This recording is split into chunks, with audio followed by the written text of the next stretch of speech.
some music. Let's do this one.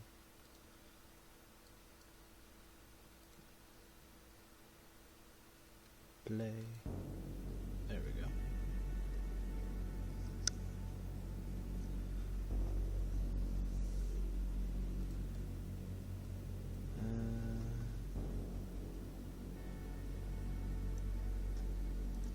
Let me send these out real quick.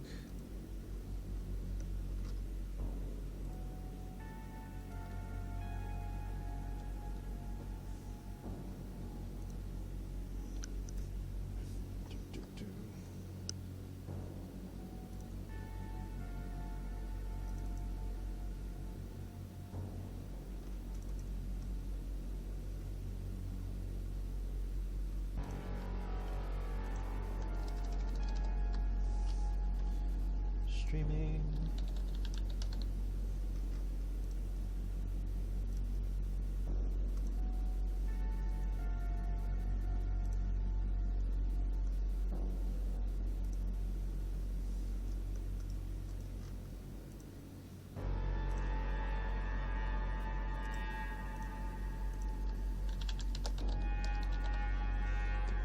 Thank you.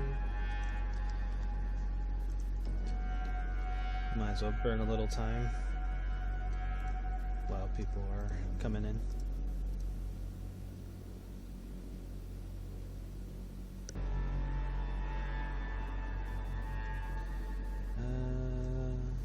Put you here.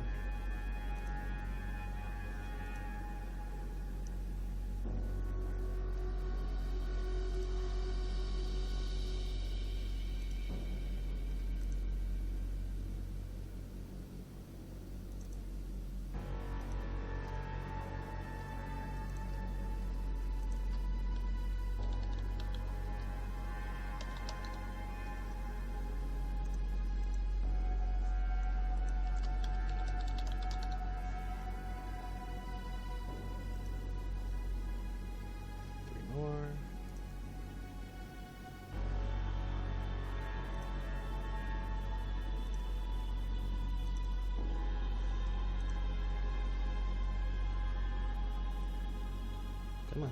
Thank you. One more. Or two more.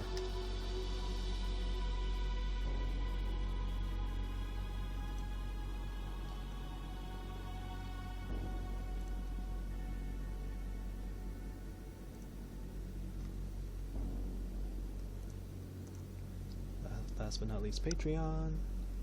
I would say subscribe star, but there's barely anybody on it, so.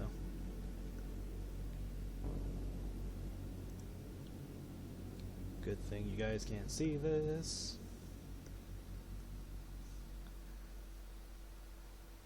Somehow pressed the wrong button.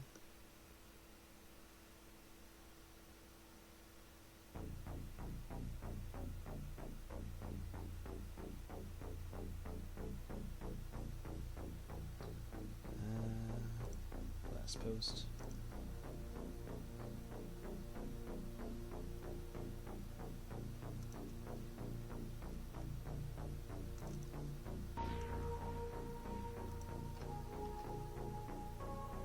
Hello, myself. Welcome to the stream. I'm just typing it out for public side, or letting people know I'm streaming.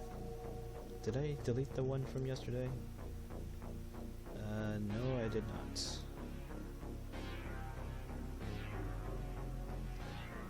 Get rid of that. There we go. Alright. Now I can work on this.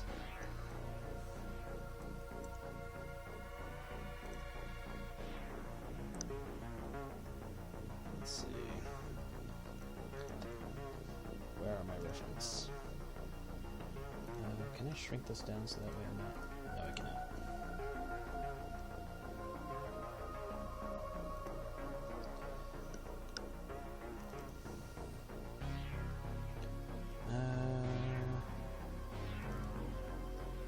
Should be able to grab it from here. Oh really? They're actually making the Hungry Burger an archetype? I need to look that up real quick.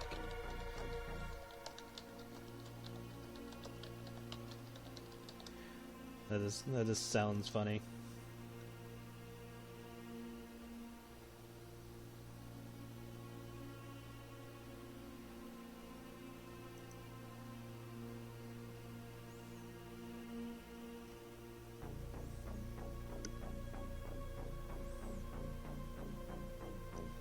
Oh, really? That sounds neat.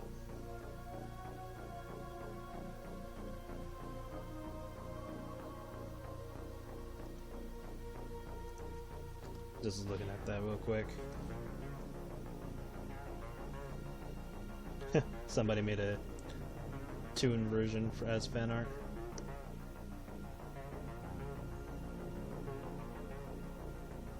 Oh, I think I might have seen that. I'll have to look into it more. I'll look into that more later. Hello, Alola. I'm just grabbing some reference now. Where are you?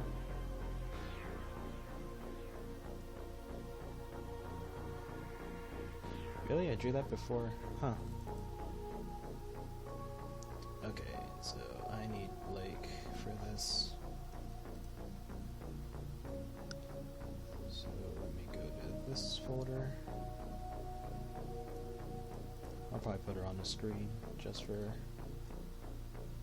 the heck of it.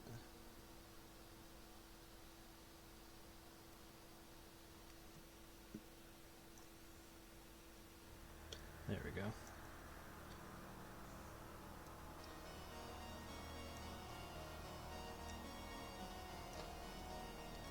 Alright.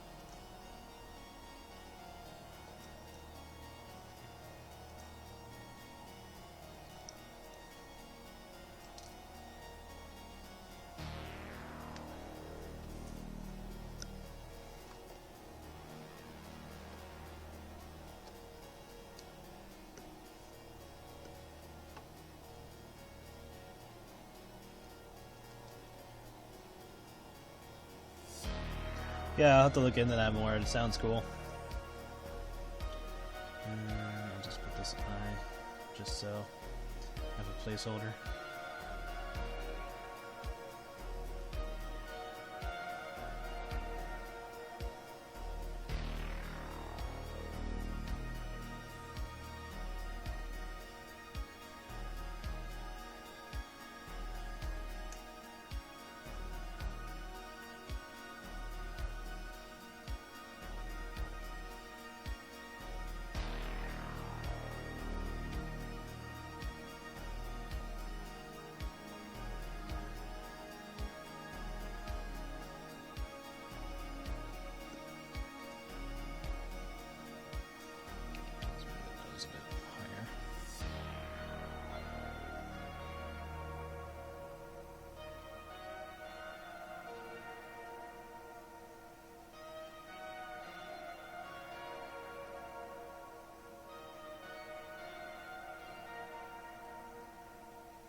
Hope you guys are doing alright.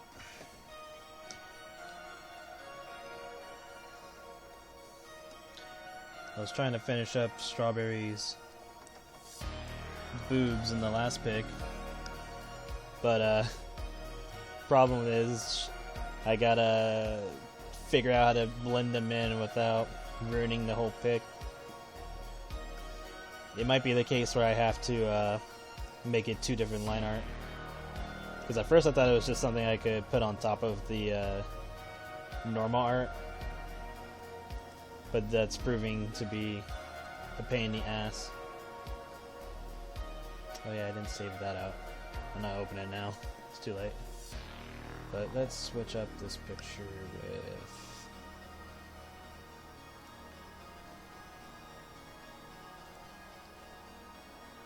Let's see... Another. You know, I can do this one.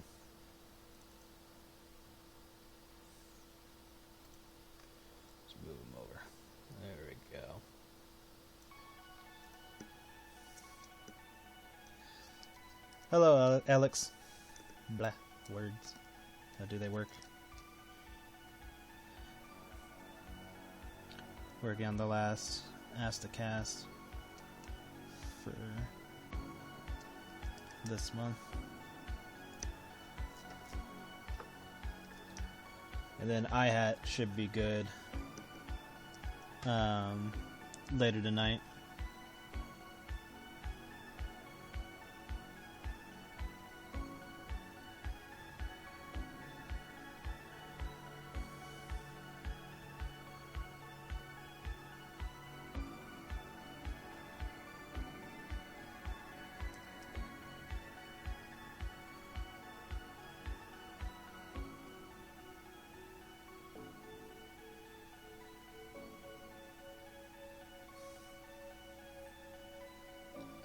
Set this over this way.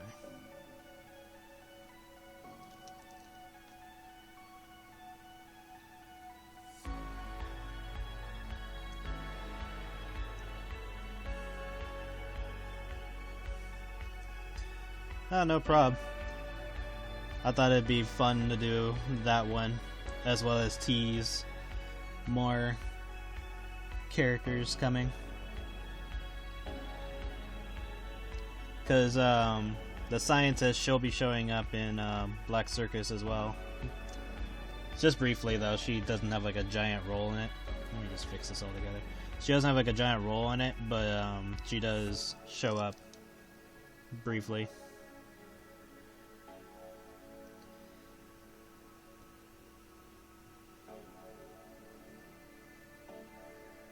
Like, because I kind of want her to slightly allow Joanne to do what she ends up doing.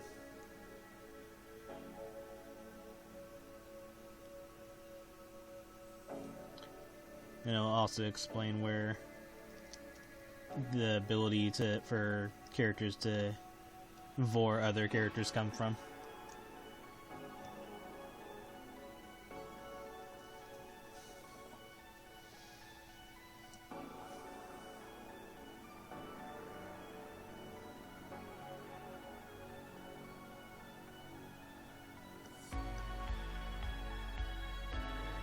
Oh, yes.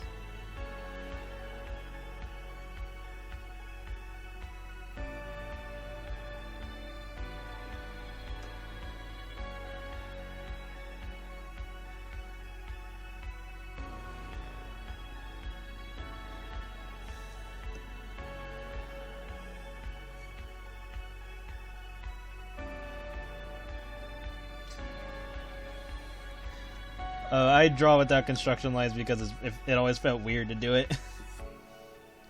So, I don't know how... Well, I've seen other artists do it.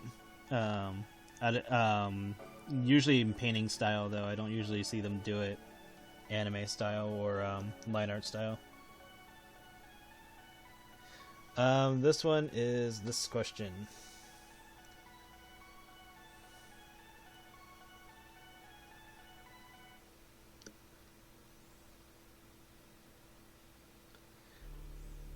Yeah, and I'm an oddball artist to begin with anyway, so that's why I always say don't do what I do unless you know what you're doing.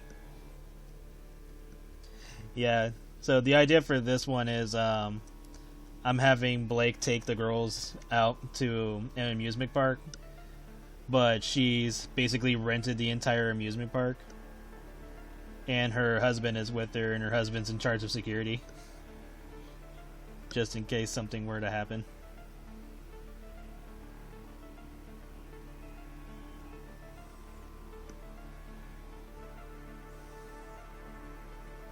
Not sure how detailed I'll go with the background for this, but I'll definitely have the girls holding like toys and cotton candy.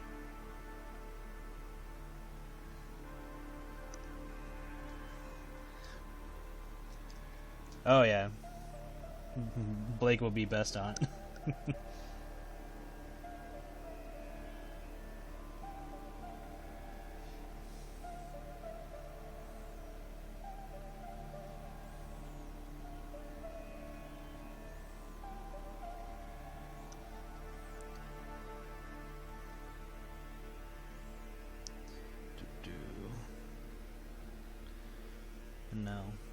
put some fluff on her cheeks after I finish getting her face right.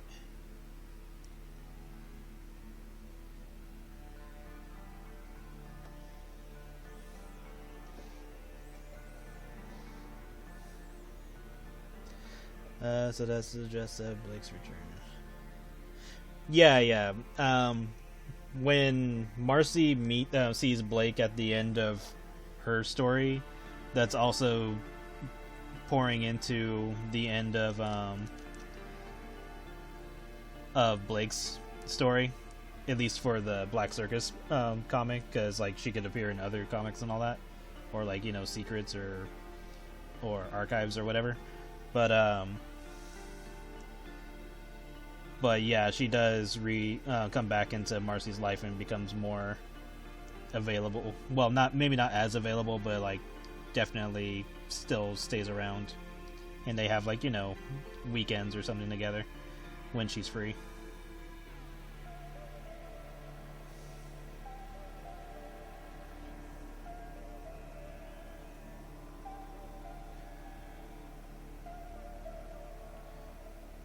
So yeah, the idea is that she keeps in touch with Marcy.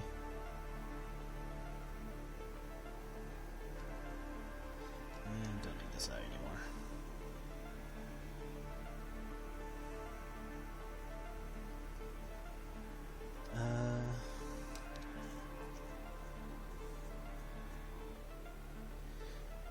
Yeah, I would say Blake's story goes on a little bit after that, after she meets back up with Marcy, but for the most part, that's the end of it.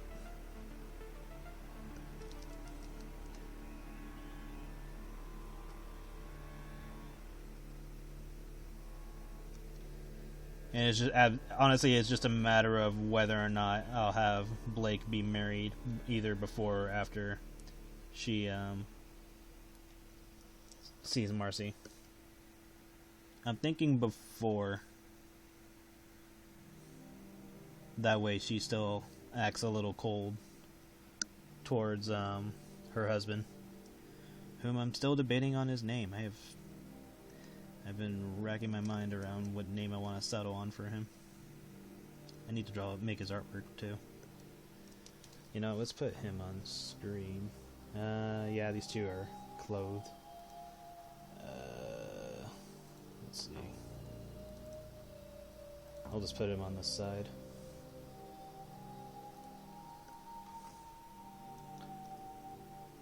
Put him over here.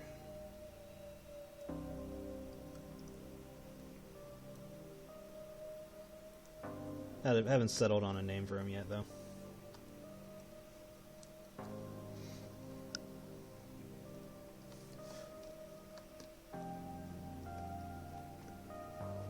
Part of me wants to call him Eddie. That's like the first name that keeps popping up. But I don't know if that's a name I want to settle on yet.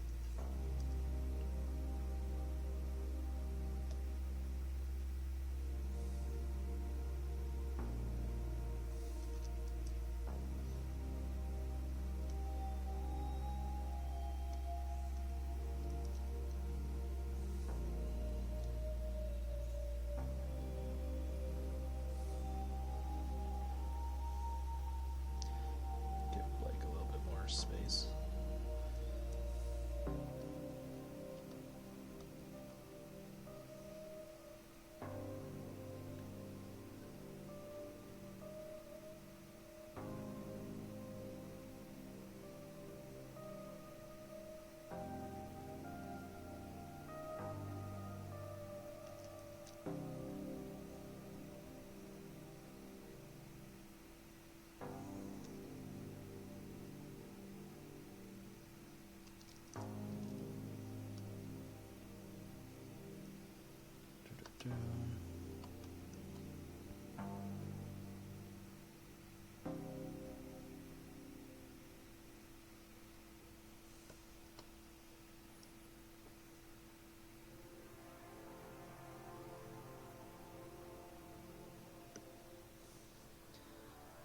let's be honest, are we supposed to care about Blake's husband, or is he just some trophy himbo for Blake? Yeah, she actually, he actually does come into play, for... I'm debating on if he's gonna have a slot in her normal story, or if he's just gonna get like his own short comic.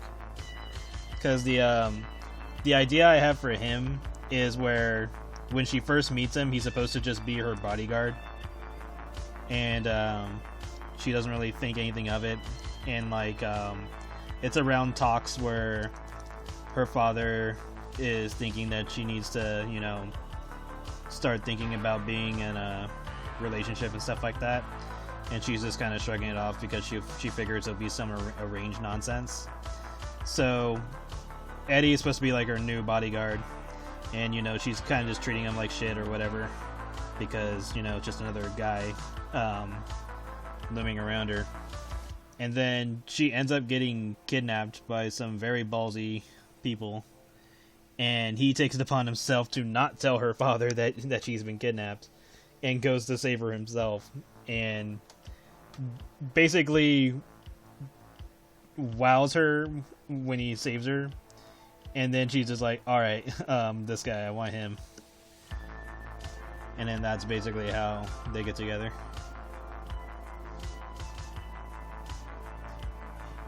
And like on another end, like one of the other reasons why Eddie doesn't tell her father, because it's like, if I tell your father, I'm probably gonna, I don't know, get my tongue removed or some shit. So better to fix it myself than to tell her father that she's been kidnapped.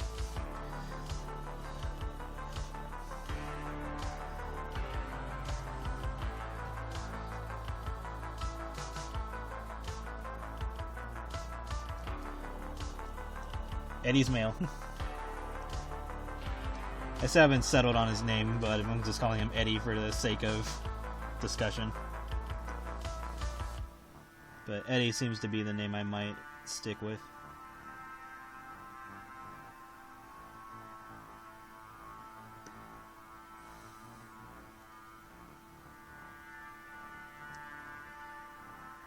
But yeah, she ends up picking Eddie as her lover. And it also, you know, allows her to actually choose rather than having one arranged for her.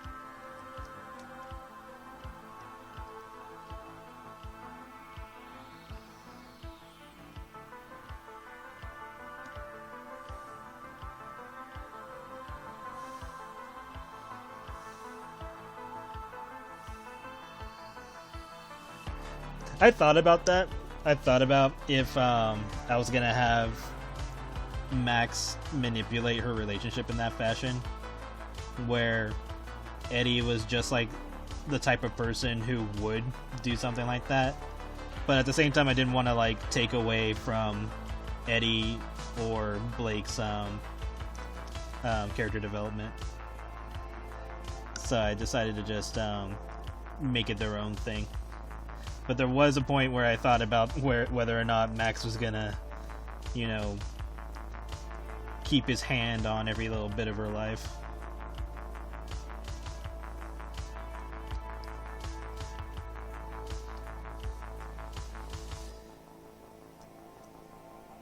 Yeah. Because on one end I could make it so that Eddie, you know, remains a pure character, like he's not just a plant to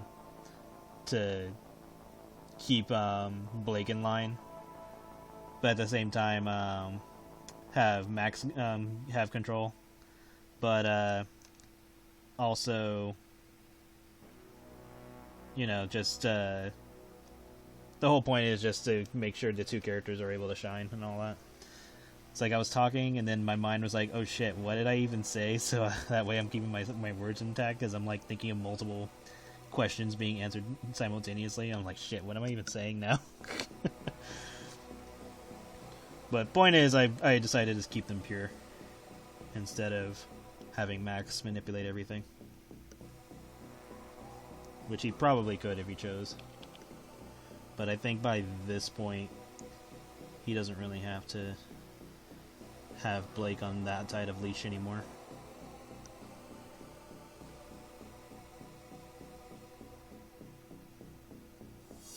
Because before Blake meets Eddie, she's kind of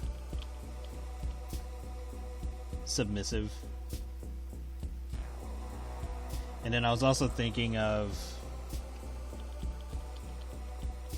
I was like, sorry, I'm like overthinking this. Anyway, I was thinking of whether or not it'd be Eddie or Max that tells Blake about Marcy's whereabouts.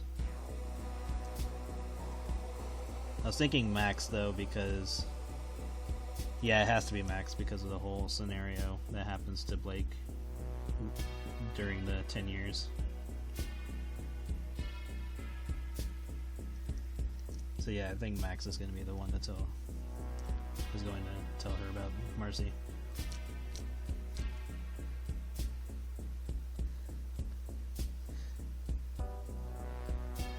Small talk about Pokemon and balls.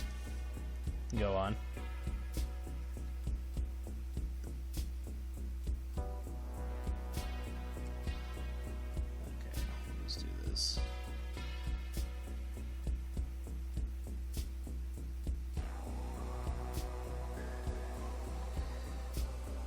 Submissive and breedable. Oh, yeah, that's literally Pokemon.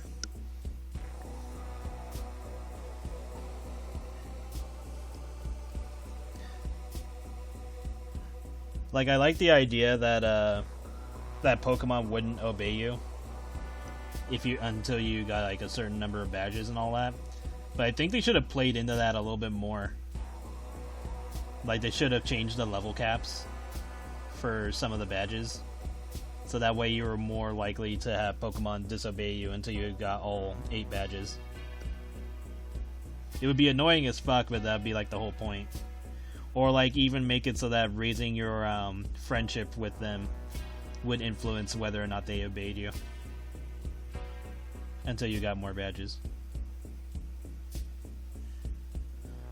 Or you could even make it a mechanic where even if you had all 8 badges, until your relationship with your Pokemon's like 100%, there's like a small sliver of chance that they'll disobey you. Like, you can make it like only like up to 10% or something like that. Like something not too huge, but just enough where it's still like a gameplay mechanic.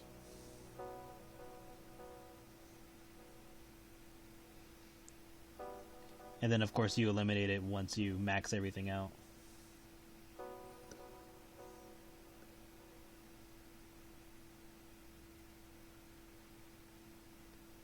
But yeah, like the whole point isn't to just like, oh no, my Pokemon has a chance of disobeying me, and that's gonna ruin, like, you know, competitive or whatever. It's like, no, you just, you know, play the game. And be a little bit more efficient about it.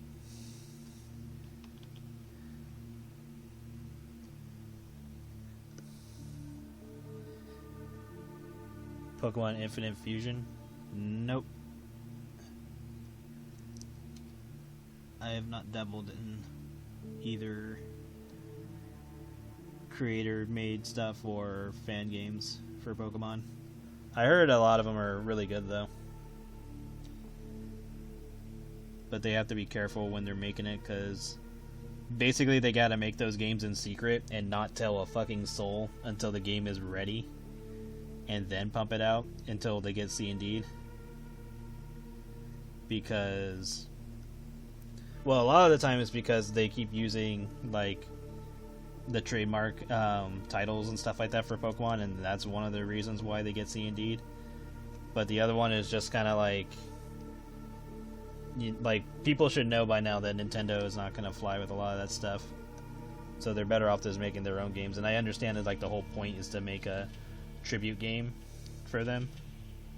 Or to, you know, show how much they like Pokemon and all that. But sometimes it's just not worth all that trouble. But I don't know, it just depends, I guess.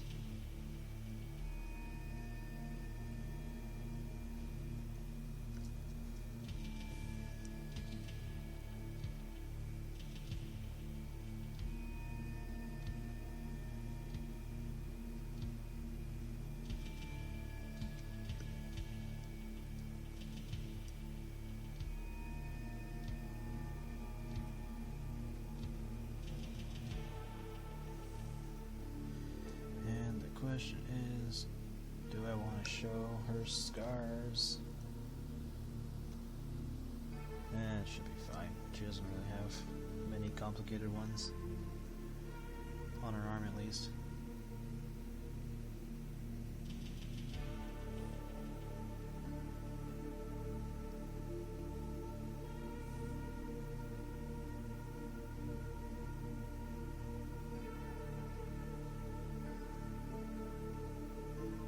Put her in like a t-shirt. So she's supposed to be casual.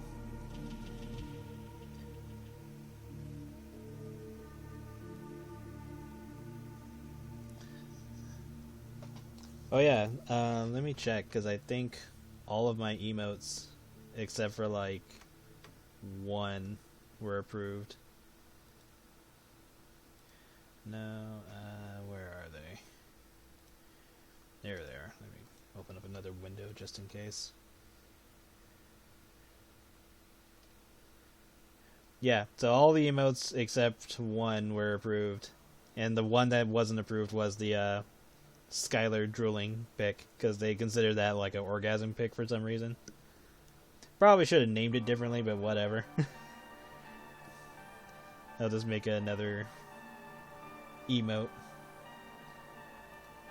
Maybe I'll have one of Skylar grinning or something, but I'll do that later.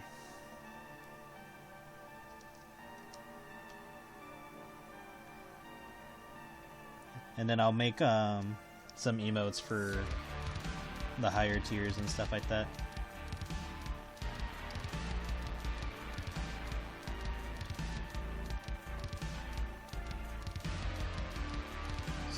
Some bunny booba.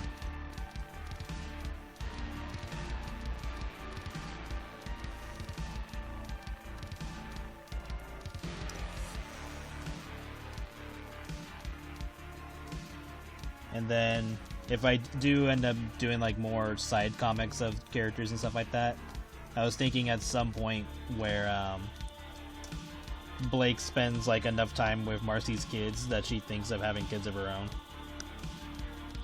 and kind of makes a remark towards her husband.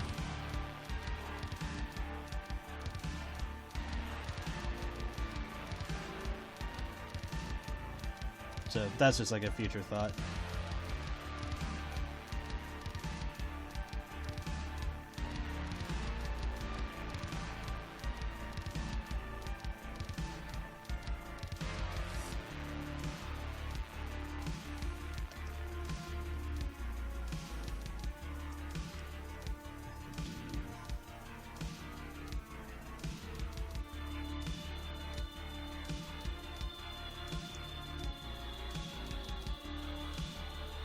Change some of this if I need to.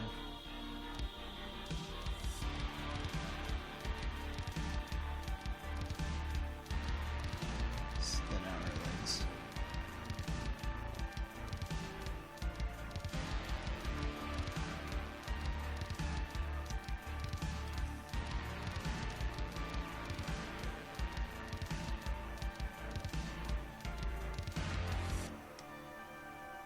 Do.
I could totally see a situation where, like, someone tries to take advantage of Blake being occupied with Marcy's kids and, like, tries to kidnap Marcy's kids or something, or they do that, and Blake is like, oh, hell no. And, like, you know, does whatever she needs to do to make sure they're safe. And then at the end of the comic, I don't know, have, like, Skylar finish the job.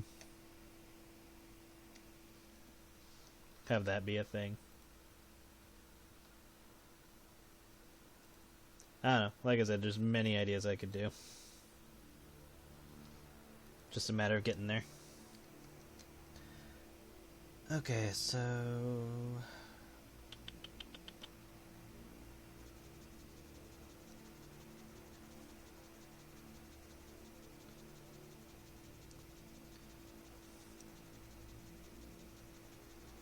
let's have...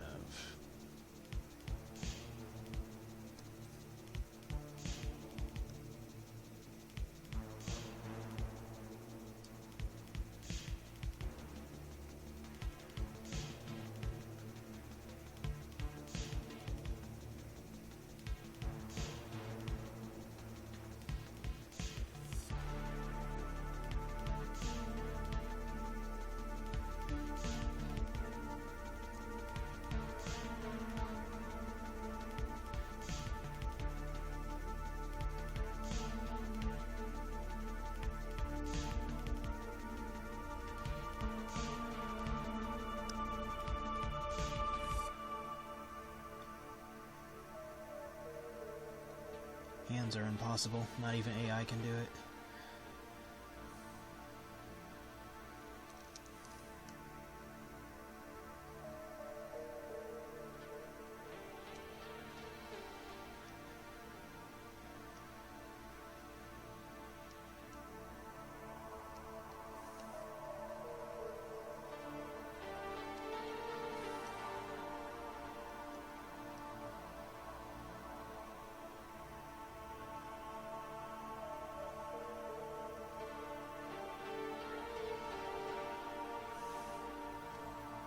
AI hand.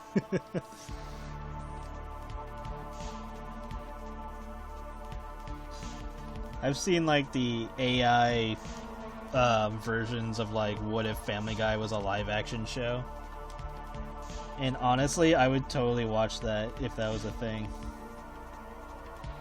Like just grab the guy on YouTube who's real life Peter Griffin, just have him and his wife and you know, fill in for the other characters after that. But just have him and his wife, and then whoever you gotta cast for the other characters, and just make a show out of that and see what happens. Like, and like make it like old school 80s, 80s or 90s style. Like make the footage a little old looking. Like, I saw that and I was like, oh shit. I would totally watch that.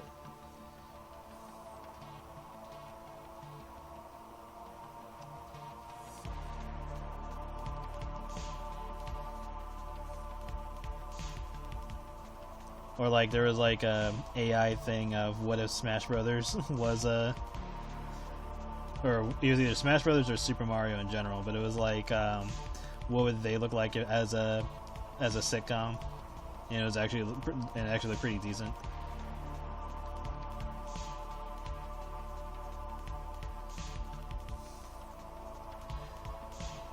But yeah, like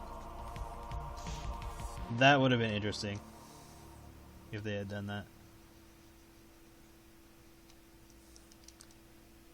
Still slightly mad over that April Fool's Zelda movie set like over a decade ago. I think it was over a decade ago. Pretty sure it was.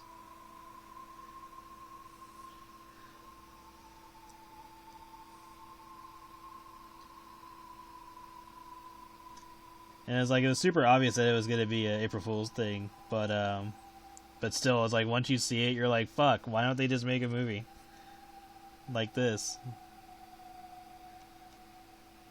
And then knowing that it'll never happen is depressing. I think if anything, I'm more surprised that Nintendo doesn't make more anime of their characters. It's like of all the franchises to have stuff like that, you'd think Nintendo would be fucking capitalizing on it. And it's not even like the cartoons have to be canon necessarily. They could just, make it its own thing.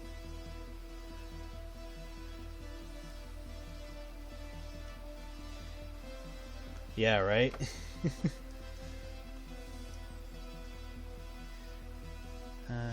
Let's give her like a bit of an open top.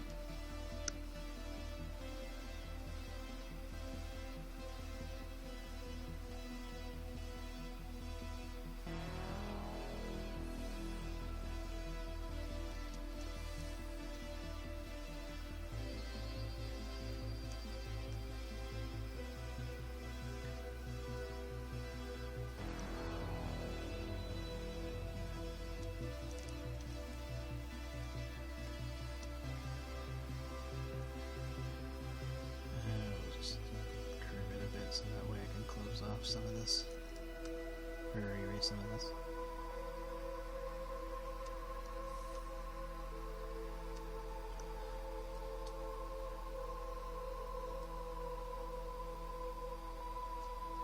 Yeah, right? Like, hopefully they start taking advantage of their IPs. Because it seemed like in the early 2000s, they were a little bit more open to doing so, because like you had F-Zero and Kirby, but then like they didn't go further with it. Like they didn't do Mario, they didn't do Star Fox, they didn't do, I don't know, like a Yoshi spin-off or something. It was like pretty surprising that they didn't capitalize on it. They did like the short Kid Icarus stuff.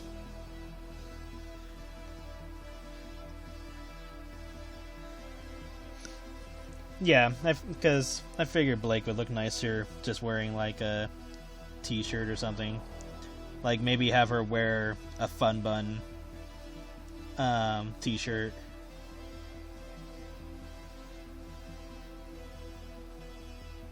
Or is it Bun Bun? God damn it, which one's which? I need to find out which one Alara is holding.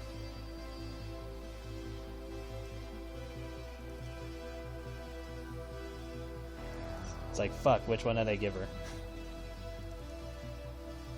Epilogues.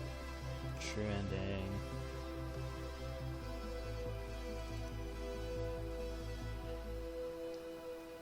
And then that's when I made the mistake that she doesn't say the name of it in that particular page.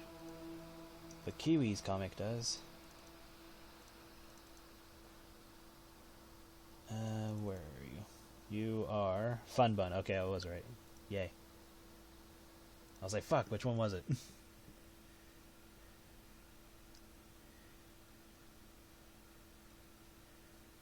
Yeah, because like the whole point is that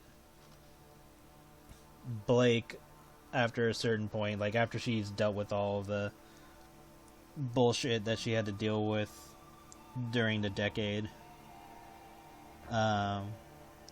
she starts slowly reverting to her normal self, though with a little bit more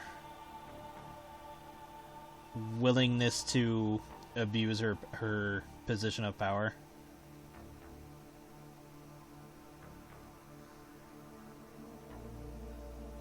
And she can be a little bit colder to people that she doesn't like now.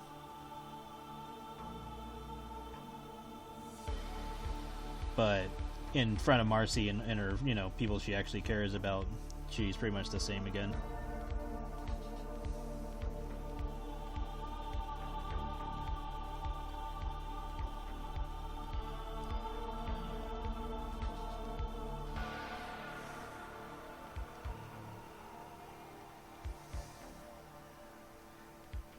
Like, let's just say older Blake is, like, more willing to do the threats that she was making to Skylar about hurting Marcy. Let's fix this up.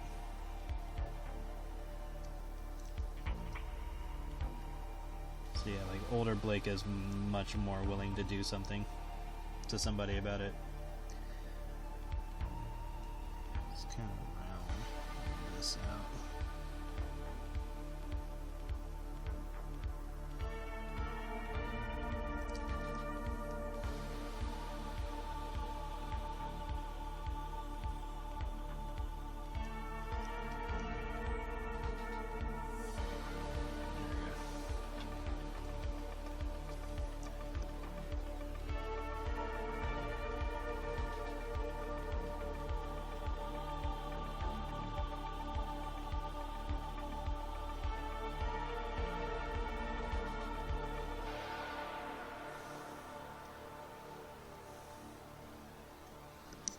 She leaves the toilet seat up and doesn't flush me. No, no, no.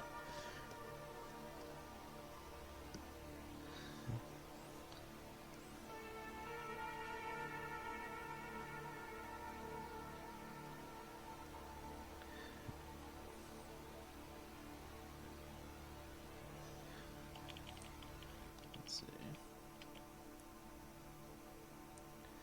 Trying to do it from this point of view.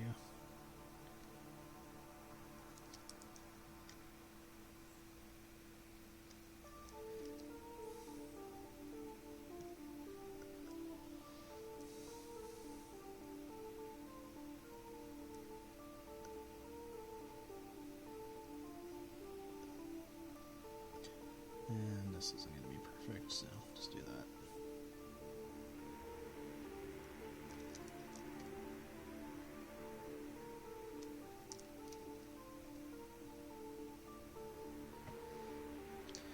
Big question would be what triggers the change that allows Max and family to relax his stronghold in Blake's life.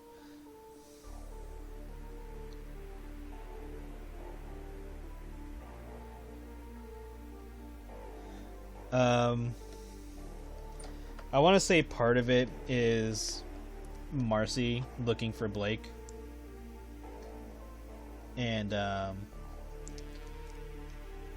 basically, there's like a point where Marcy had set up an appointment just to talk to Blake's father. And, like, even the appointment itself was at least a year-long wait because, you know, he had other more important clients to talk to. And finally, when she does get a chance to speak with him, oh, it's just hypothetical. I think I've mentioned this before at some point. Plus, it'll be a while before I can get around to drawing it. But basically she just puts in like the effort of trying to find out what happened to Blake, and she manages to talk to him, and he just tells her that he doesn't know where she is. But of course he does know, but he just doesn't tell Marcy that. And you know, he just tells Marcy that he'll try to put in some effort to try to find her or something, and that's all Marcy could ask for. And so that kind of makes Max kind of sit there and think for a moment that maybe it's time to, you know, give Blake one more shot at you know, taking some position of her life that's part of the family and stuff like that. And so, you know, he goes and finds her, and that has to do with other events that's been going on with her. So that's part of it.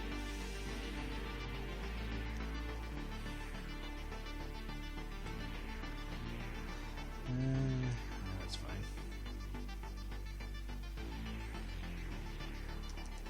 Just have some cutoffs.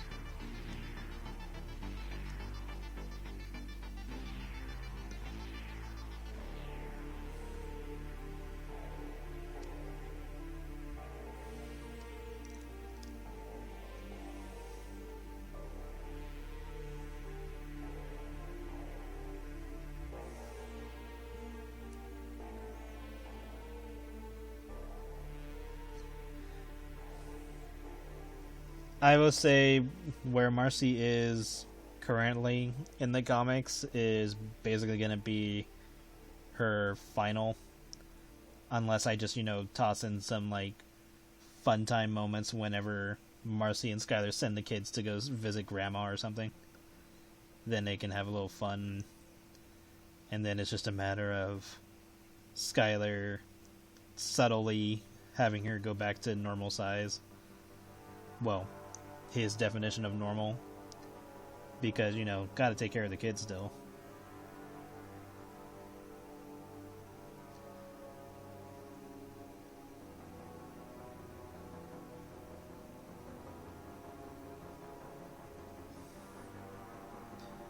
These are some shitty hands, but whatever.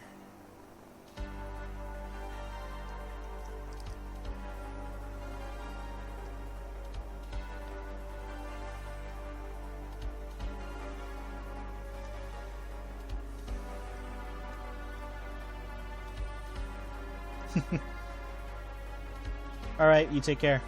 Have a good night.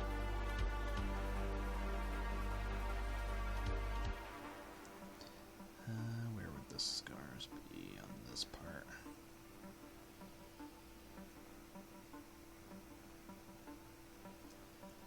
Should be right. Based on the position.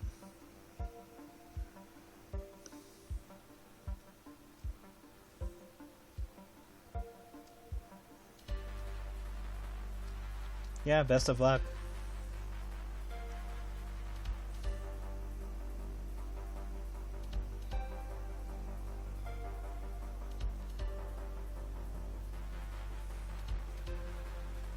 Yes, spread the teachings of the Bible.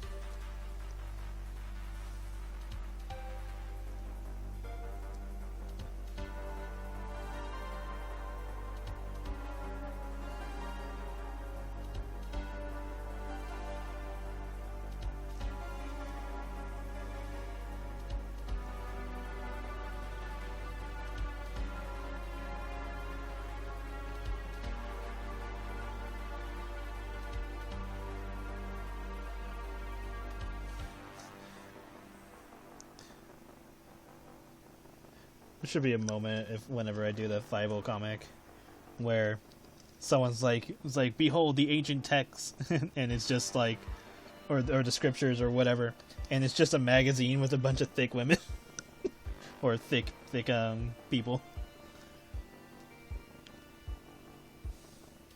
It's not even anything like crazy.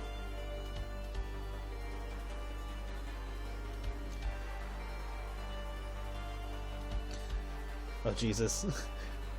Oh my god, you guys have this many points? Okay, so switching to none, Becky. Got the fireball, and click. There we go. Behold. Chubby girls and menus from restaurants. Yeah, that's how they do their cafeteria at lunch. They just have a bunch of restaurant menus that they know how to make.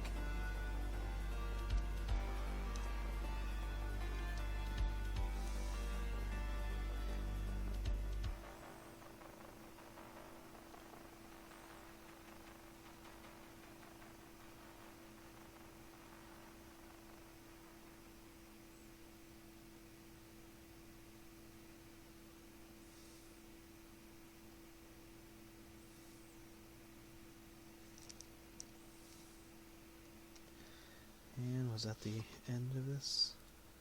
Yes, it was. Let's do this one.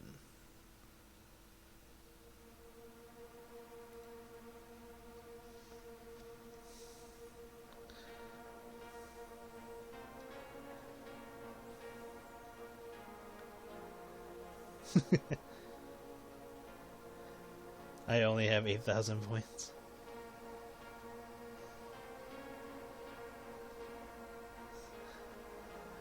I'm surprised you got that some of you have 5k already, or past 5k at this point.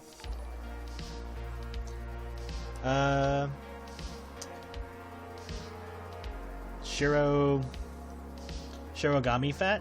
Is that what I'm Think I'm reading that right? Thank you for the follow.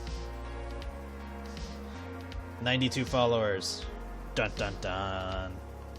Taking over slowly. You had 6,000.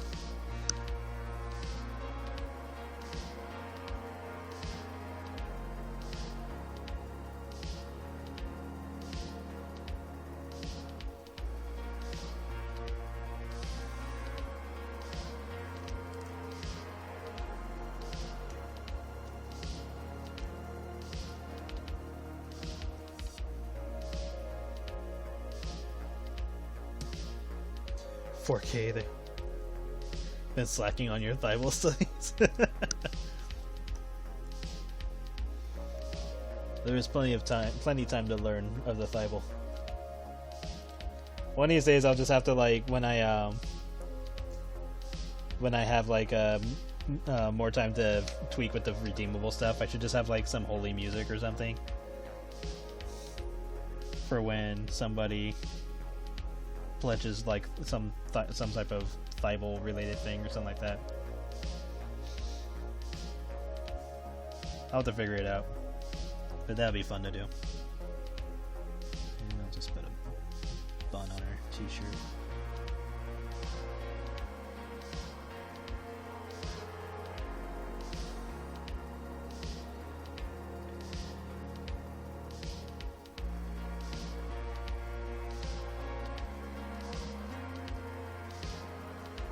I was thinking of the, was it Doreme music? I think some of you would know what I'm talking about.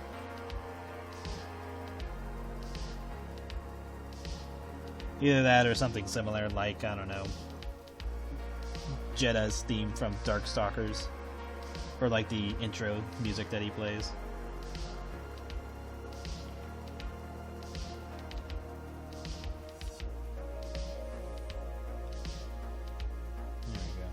Some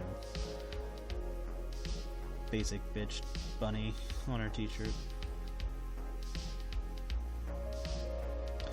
Oh my god, I could totally see Blake babysitting the girls, and Alara doesn't want to miss her Tiny Pets show, and so Blake just sits there watching Tiny Pets.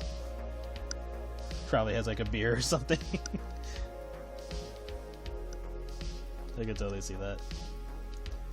Alright. Now to get her husband looking all security. McDonald's bum. I'm loving it.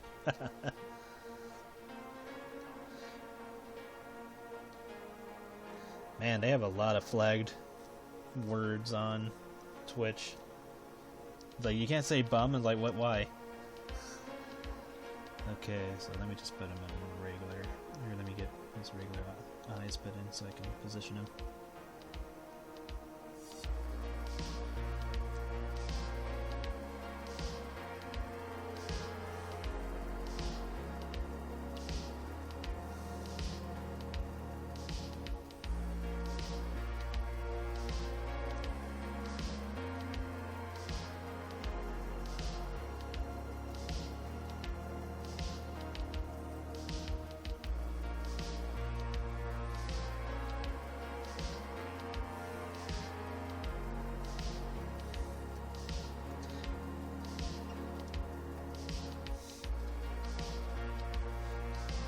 I mean, at this point, they might as well just flag everything and allow, the creator to decide if the words are okay. But what they should do is just archive whatever words were okayed and save it, because sometimes there'll be words you guys have used before and it'll flag them again. I mean, I guess that's okay as long as, because obviously if you're just letting everything go through, then it might not trigger other things. So I guess that's fine.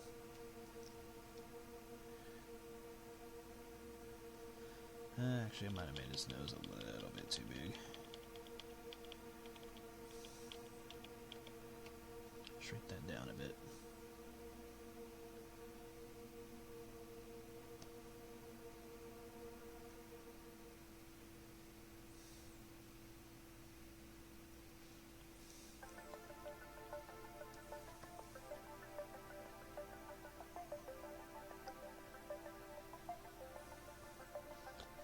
And that's when I realized I had this secondary stream on the entire time.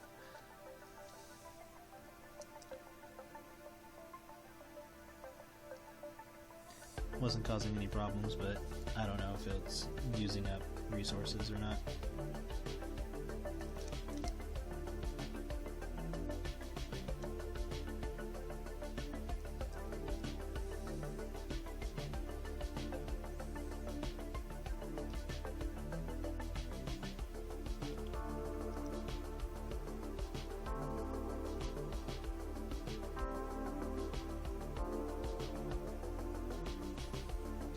I would say if Blake did have a kid, it'd probably be a boy.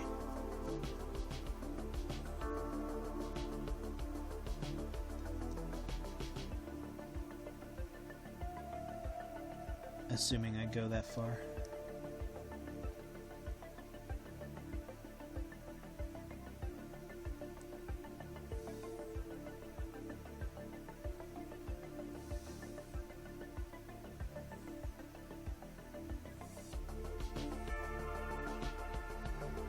I'm still laughing at that, that I had, or the documentary somebody made of me that's in Spanish. I still think that's fucking funny.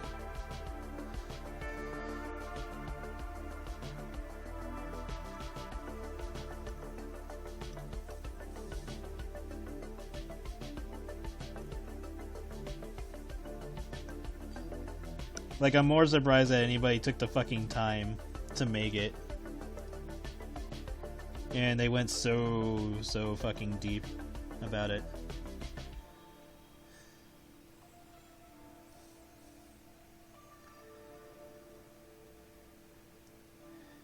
Like, I'm more impressed with that.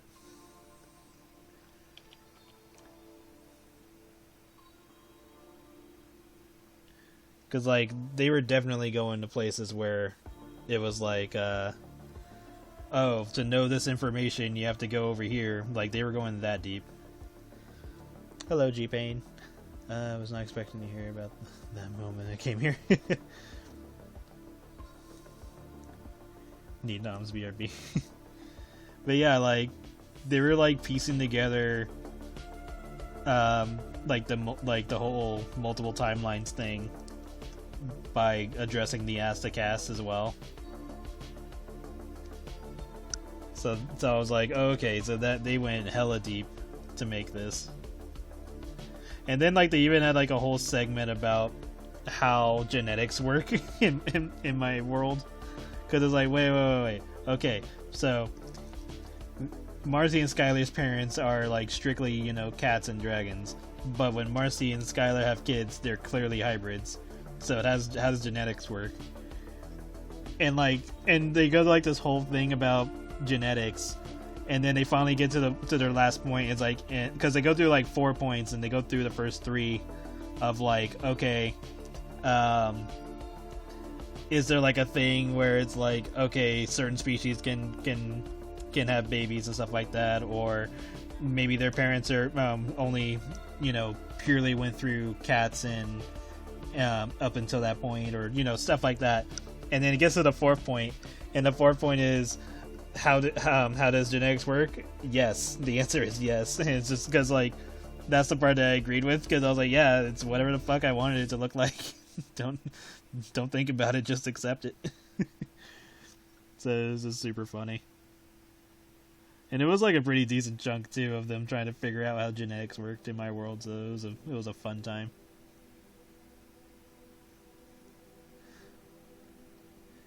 I'm just like, I'm like, look, don't try to make sense out of everything. A lot of it is just me, like, being random, or like they're trying to figure out, or not figure out, but like, whenever there was like wholesome moments for the comics and stuff like that, they were wondering like, why is it still called If Hell Had a Taste? It doesn't seem to be fitting the namesake. In the back of my mind, I'm like, guys, I just named the title that randomly. It does not pertain to anything that has to do with hell. And again, it's just a reference to, or a loose reference to No More Heroes, where he says, if challenge had a taste, you'd be quite delicious. That's it. For whatever reason, I had that saying stuck in my head, so I just changed it to "if hell had a taste." So, like, if you said the whole thing, it would be "if hell had a taste, it'd be quite delicious" or something like that. That's it. There's nothing deeper than that.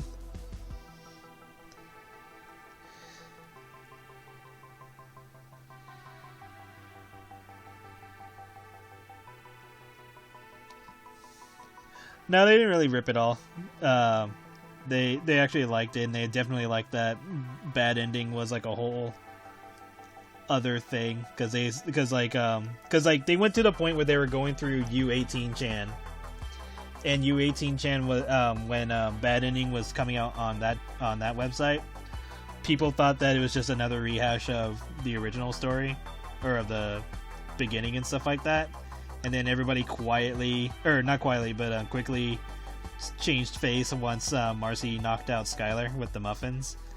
So the person making the documentary was like going that fucking deep. It was like, okay, they're not just on other sites that I've had, because like I don't post the Astacast on U18chan, so that means they were going on multiple sites that I post stuff on and getting their information. So they were actually putting in a shit ton of effort for their documentary. So I was like, Jesus. And I'm all thinking, like, would I even go this far for my own shit? Probably not. I don't know. Good to ask the guys. To Blake, if Marcy was a bunny, what would you do?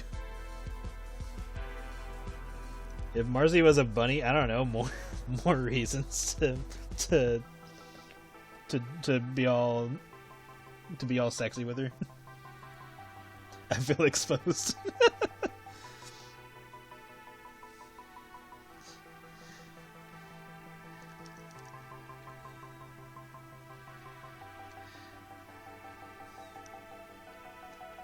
But again, I liked it. I liked the amount of effort they put in. And they definitely noticed like other stuff where it's like, okay, so these characters show up in these comics, and these comics are about this. Because like they were all noticing like, okay, Mr. Crow has shown up in 4 different comics, or 3 different comics already. So there's that.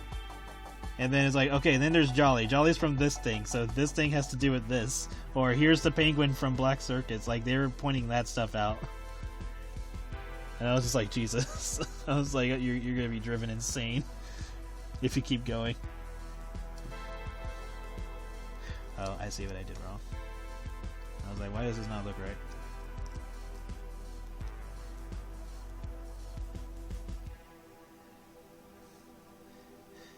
But yeah, it was a fun time.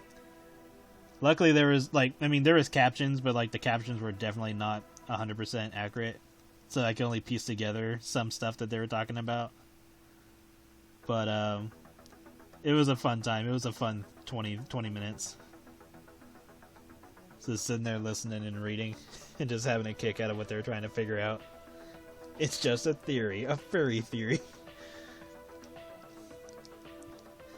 It's like a group of new players learning the Kingdom Hearts sword. Oh, God, help. I mean, imagine, like, I don't know, 10 years from now. Assuming I get way more shit done by then.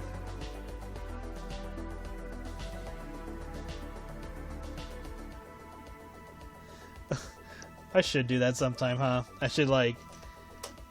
Honestly, most of what they said was correct. Except for, like, 2 things. Like, there wasn't really much to say. Because most of the stuff they said was correct. But yeah, I should do that. Like, maybe Saturday I should do that, where I bring it up and I just like comment over the stream, or comment over it. That'd be fun. Just a matter of whether or not what they're saying is 100% accurate to whatever I'm replying to. Because, again, I can't speak Spanish, so I can only rely on the subtitles.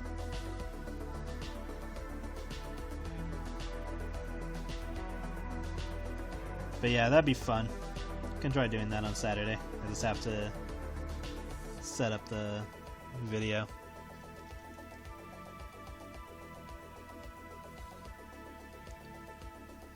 And then they made like another one that it didn't have subtitles, but it was just going through iHat, like all of the chapters.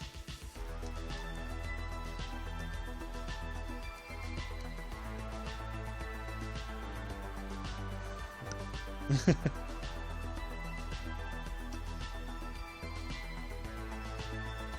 yeah, that was such a fun time.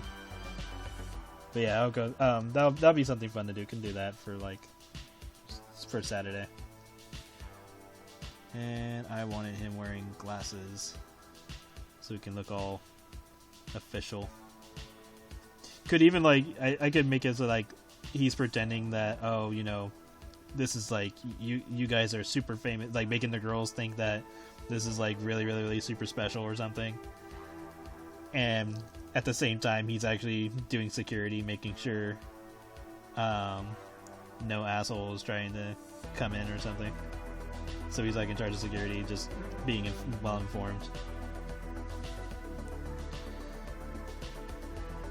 Make him cool in front of the girls.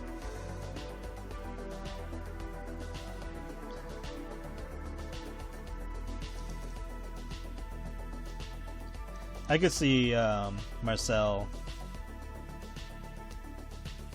make his hair bigger. I could totally see Marcel thinking he's really cool, since she's more of the adventurous type.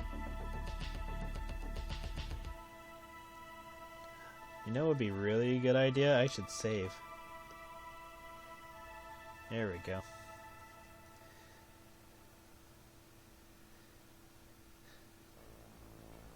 Found a video of Becky's smug walk.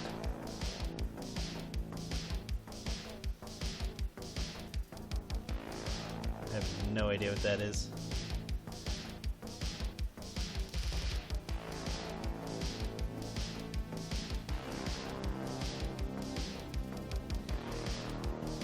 I'll have to, if you post it on Discord, then I'll have to check it out a little later.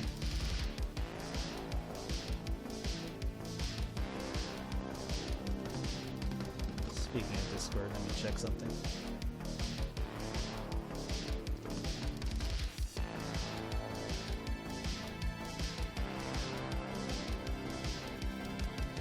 I'll answer them later. Okay, if you do, I'll look at it later.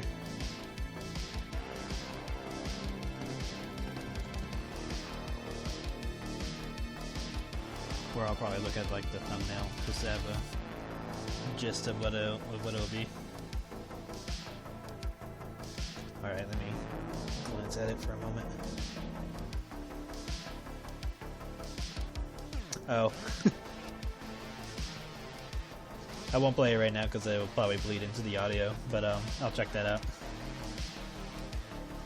I still like that short I did with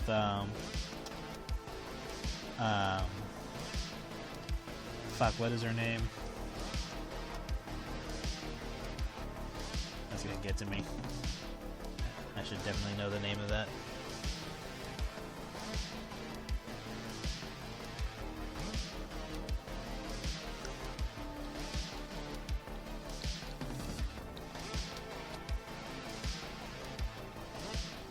Oh, Natalie Portman. There we go. I was like, fuck, what is her name? Yeah, the little skit I did with that audio and Becky.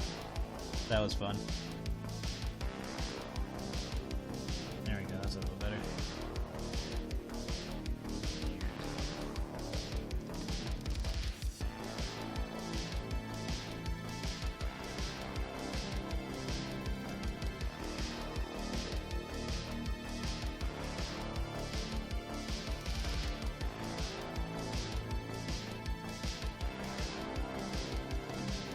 Yeah. Like, obviously, not everything can go back to the way they were. But it definitely helps that, that Blake hasn't become heartless.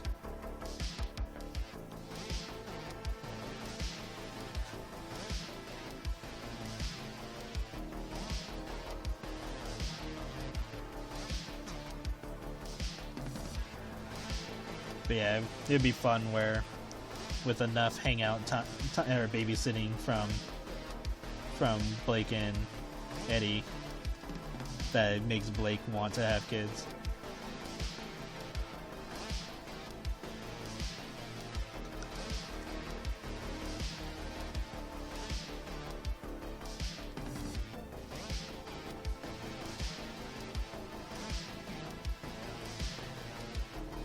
He's definitely supposed to be taller, so let's move him up.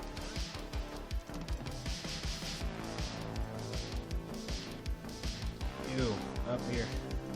You're like significantly taller than Blake.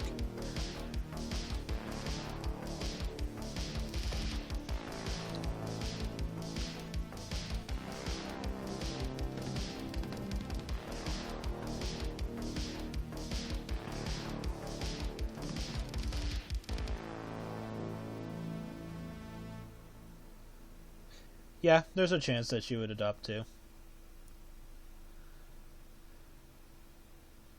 Marcy keeps a Thibault under her pillow.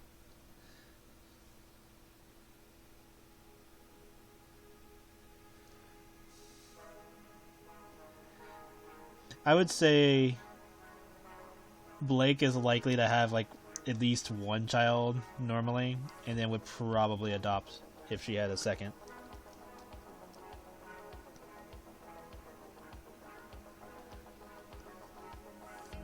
That's assuming things go that far.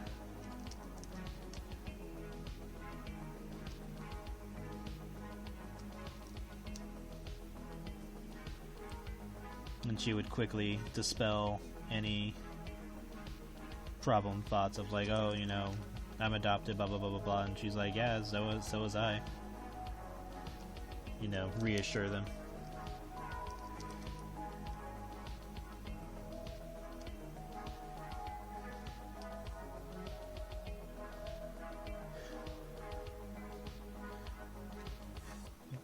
Yeah, exactly. Like, he'd be saying stuff like that in front of the girls, and the girls are just thinking he's pretending to be, like, a cool bodyguard.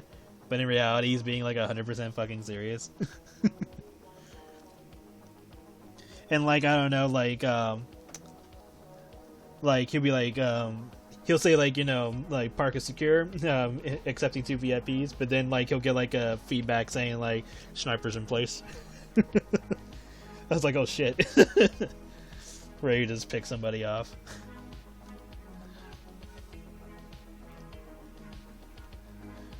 Just a fucking sniper stationed everywhere.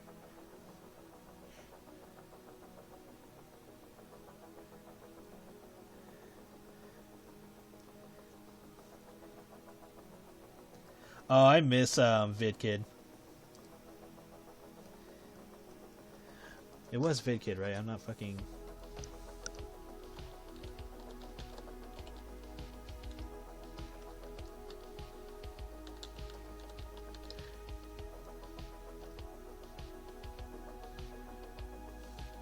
Kid Vid. Okay, so I got it backwards. I have the toy of him, of Kid Vid. I have no idea where he is right now, but I know I have it. I've had that thing for fucking decades.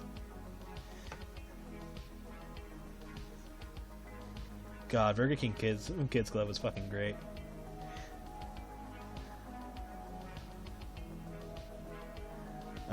Coincidentally, seeing Hyena reminded me yesterday.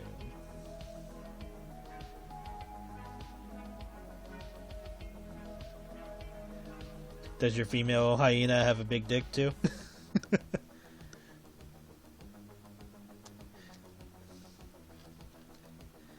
Yeah, I only had VidKid, the toy of him. But I remember like all the old VHSs that would have like, or maybe it wasn't a VHS, maybe it was just me recording TV or whatever. But I remember the commercials of like the Burger King Kids Club characters help making like a meal for, I think it was a disabled kid who came into the restaurant, if I remember right. So yeah, it was like this whole thing. It was really cool. They were making it super special and all that. Nope, nice try. Well, that's okay. They don't have to have a big dick. Just means more ammo for whenever you do make one that has a big dick. Now you can have 2 characters. Done.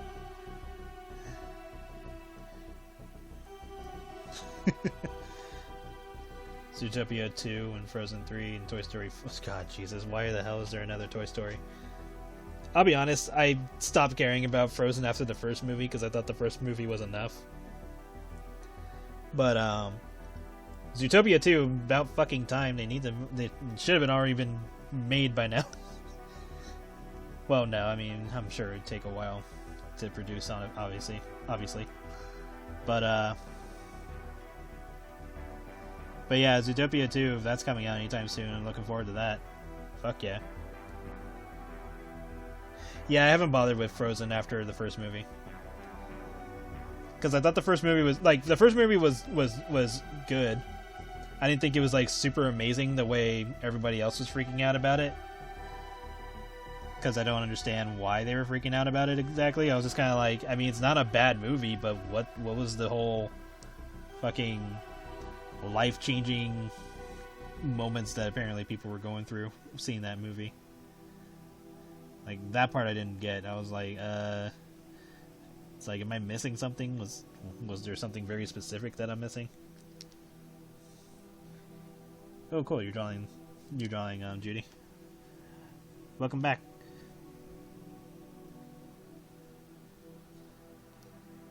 Yeah, Metroid Remaster. I might actually get that. A long time ago, I had gotten it for GameCube, and at the time I just did not like it. I think I just really wasn't into shooters too much back then. Nowadays, I'd probably be a lot more tolerant of it. So I think I'll get the remastered version.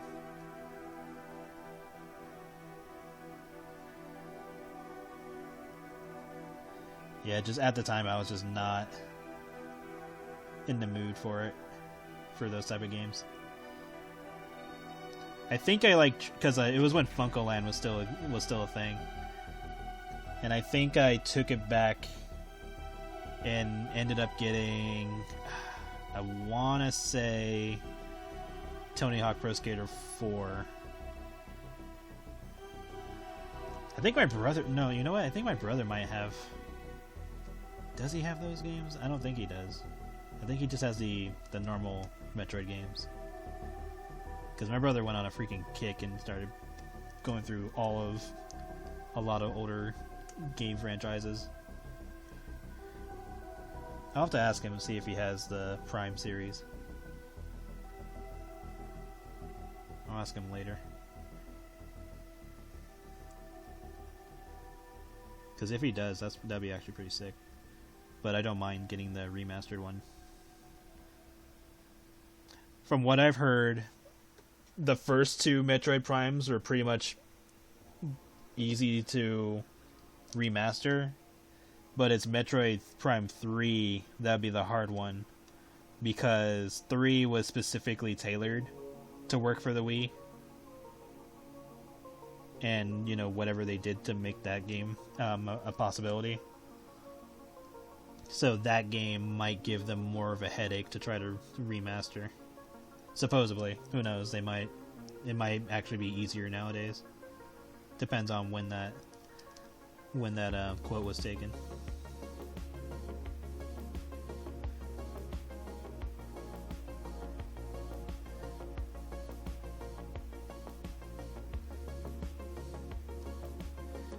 Yeah, just have Eddie making himself look like he's all official, and the girls think he's just, you know, acting cool. Probably just has like an earpiece. I don't know where his fingers would be, so I'm just gonna assume he's doing whatever with that hand. He's just being cool. And I could totally see Eddie being more chill with wanting to have kids after watching the girls a few times. Might be a little apprehensive about it, making sure he and Blake were ready for something like that.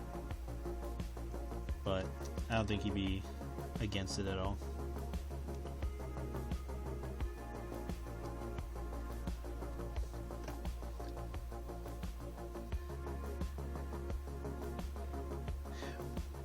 Well, it wasn't so much the controls, it was like certain things that they did that involve how the controls work for that game. Because I think they were also using the Wii Motion Plus for that. So it's whatever they did to make it work the way it did for that game. I don't know. It could probably be something they can actually do, because I don't think Nintendo would take the time to have the first one remastered if they couldn't do all three, especially since 4 is supposed to be coming out in the future. So I think it's doable. I think they're gonna put in the money to do it, no matter how difficult it could be. I'm just glad that companies are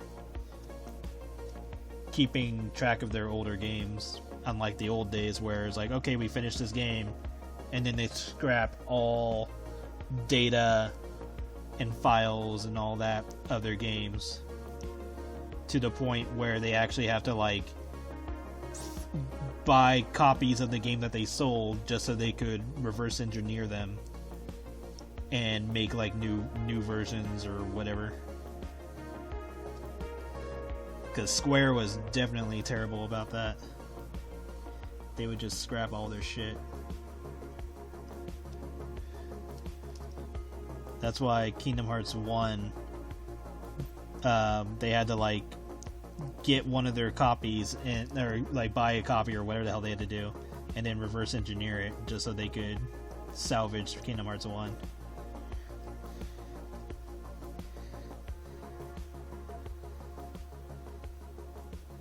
Andy's bald. Interesting. I can only imagine the reasonings behind that. They're probably going to be tearjerker reasons, if I'm taking a wild guess. Like, I've only watched up to Toy Story 3. I heard 4 was like kind of a slap in the face to the whole point of the previous movies.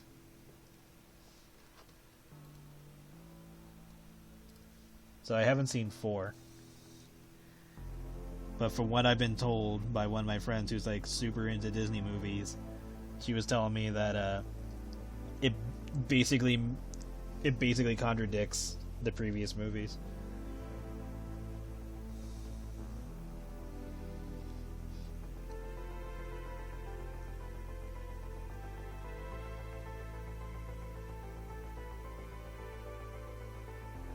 And I don't want to say too much in case someone's interested in watching it at some point, from what I know.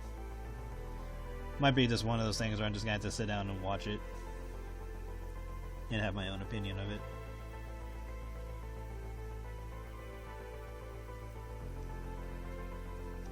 I think she has it, so I'll have to ask her. Probably watch it sometime.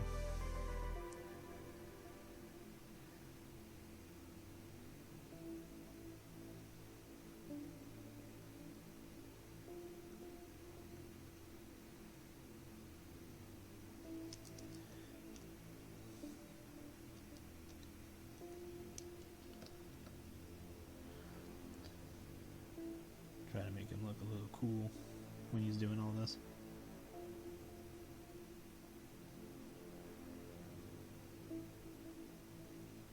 Then I'll have the girls in the front.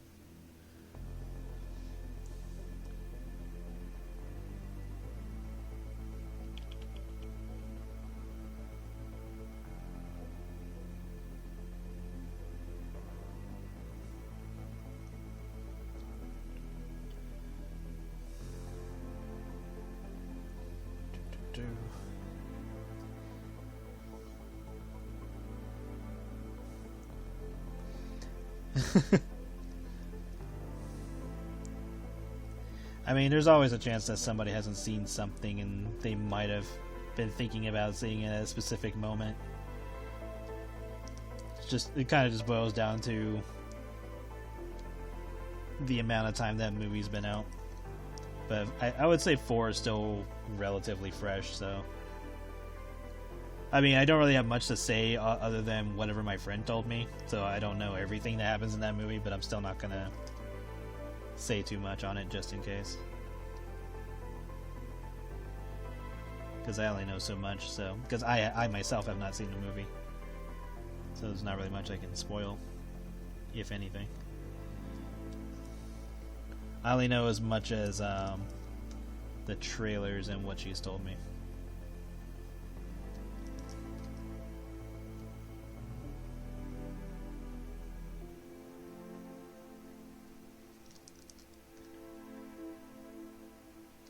But I swear to God, if Zootopia 2 doesn't fucking do more romance shit between Judy and Nick, I'm gonna be pissed.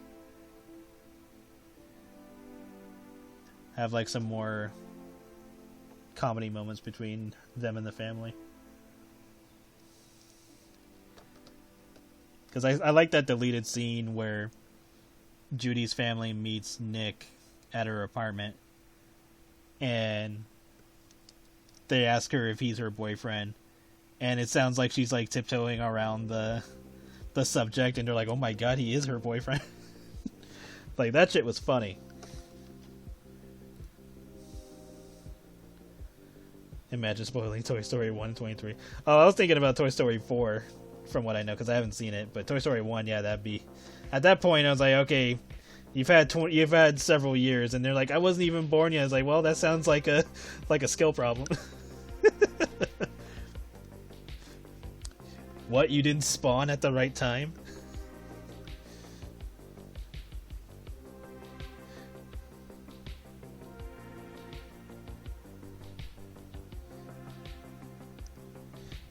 I mean, everybody who's into Zootopia wants that shit to happen. They'd be foolish not to make it happen.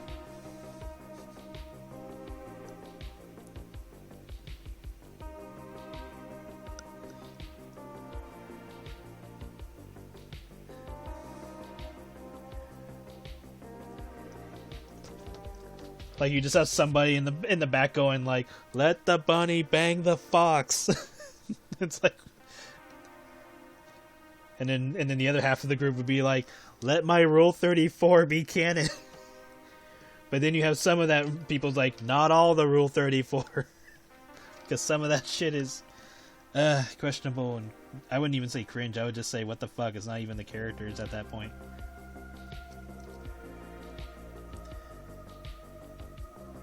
I would say headcanon would probably make more sense. Let my headcanon be real. But I mean, come on. Everybody knows Nick and Judy need to shack up.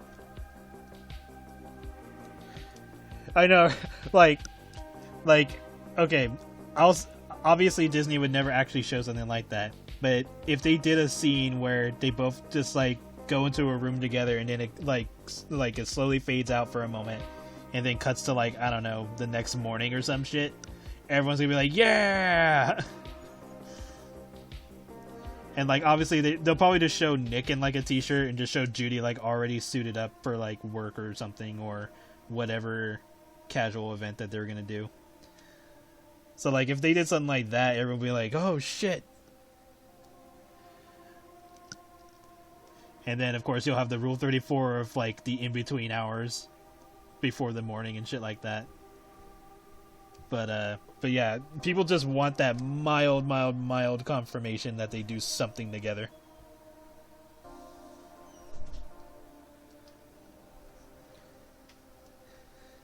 They literally made a canon where they both...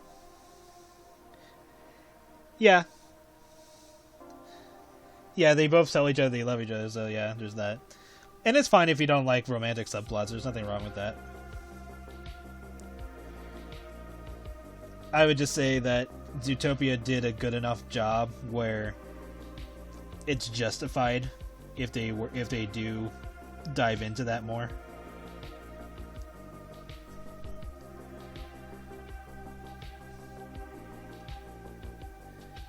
And I love how they said that reptiles and birds don't exist, at least for now.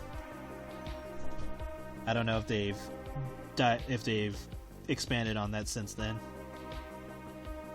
because they would have, because like I think like one of the things they said was like, oh, you know, bugs is a thing that they eat for meat or for protein. Because it was kind of like, okay, so how did they do this? But they've done a good job explaining some of it.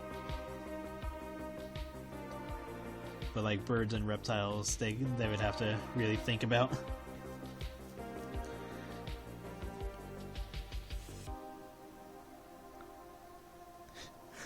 That'd be funny if that was like one of the movies. It's just a giant conspiracy finding out if reptiles and birds are real. Or some shit. They were like, oh, reptiles are real, and it's like, wait, what? It's like bullshit.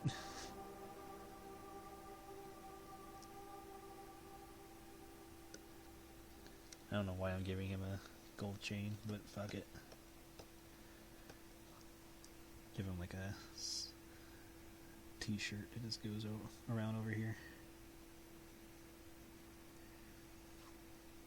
Yes, my male characters and their skin tight t-shirts.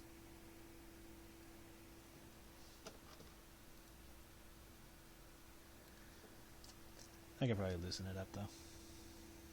Do like some of this.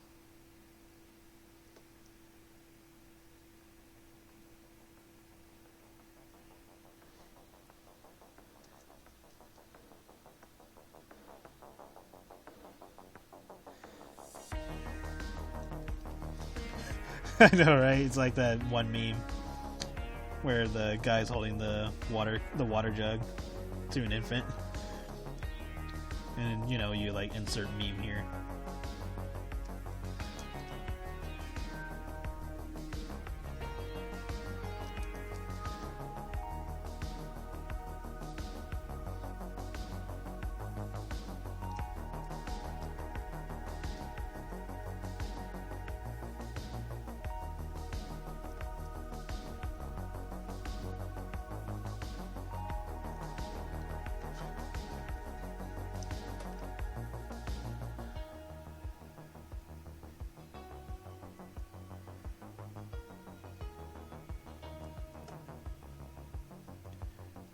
I have no idea what kind of design I should put on his shirt, if any.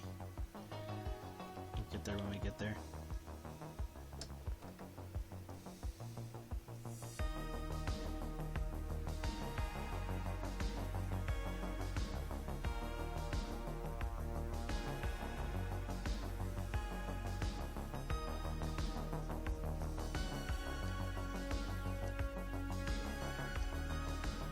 But yeah, Zootopia 2 is definitely something everyone's looking forward to. It's like, oh shit, yes, finally. Bird sitting next to a window. I don't think so. I don't think I've seen that one.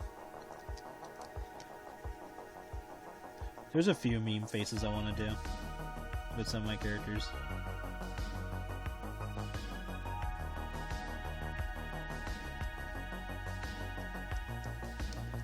And I'll just give him like baggy pants or something, maybe some sweats.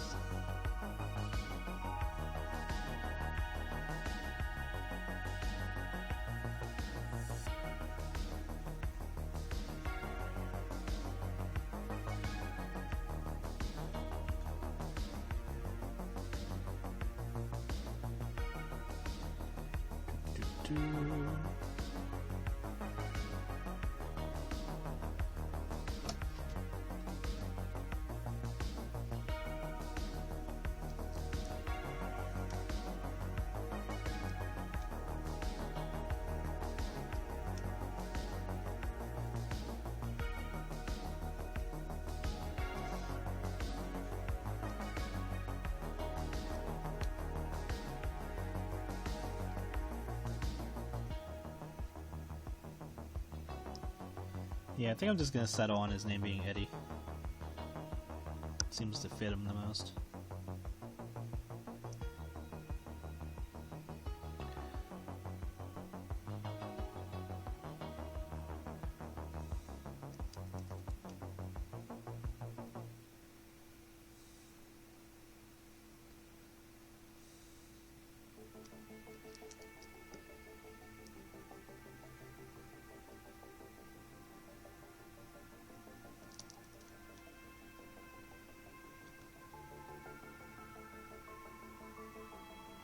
It's like, I dubbed thee Eddie.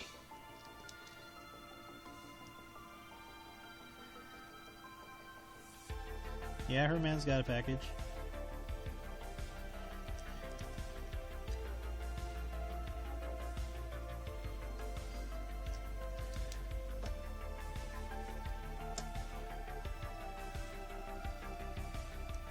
Blake can pick him.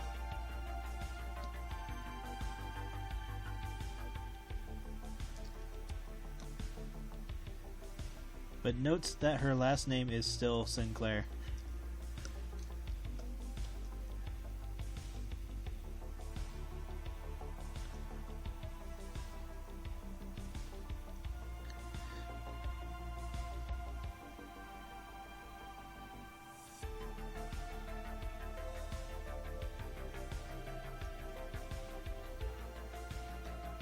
It's like Maximilian is like, oh, you're marrying my daughter? You're a Sinclair now. It's like, wait, so my last name, like, you're a Sinclair now. He's like, yes, sir.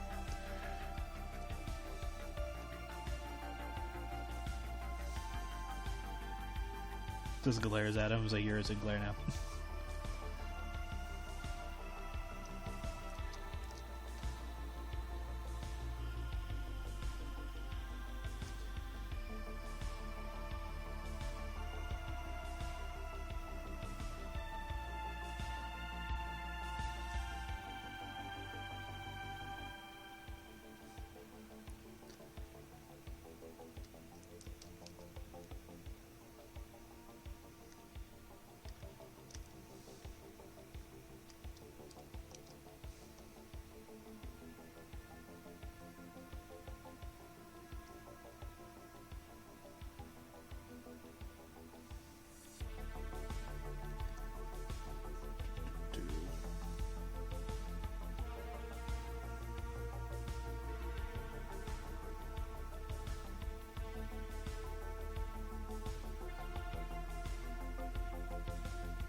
It's about over here.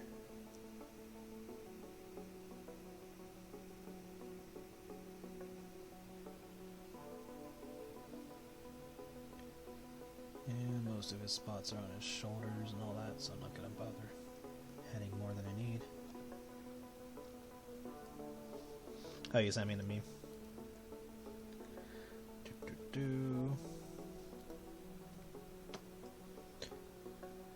Yes, I am finally gonna spawn in my black shark. What the fuck?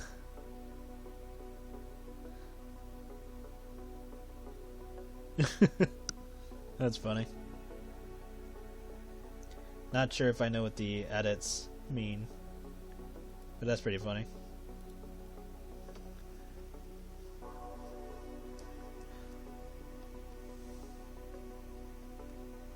Sounds like a Call of Duty reference or something. I'm assuming. I have no idea.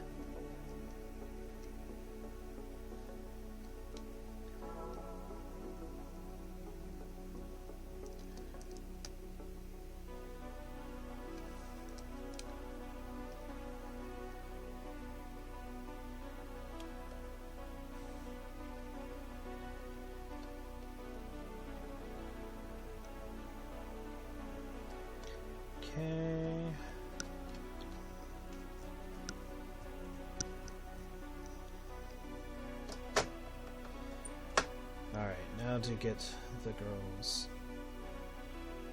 So let's lighten this up so I can put them in front.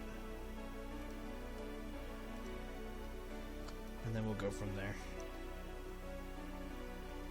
Let me grab the reference.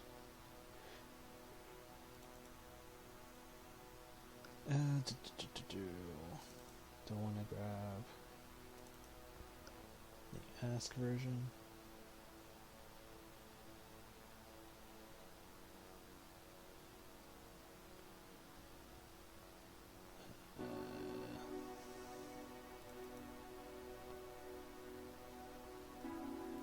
Yeah, this should be fine.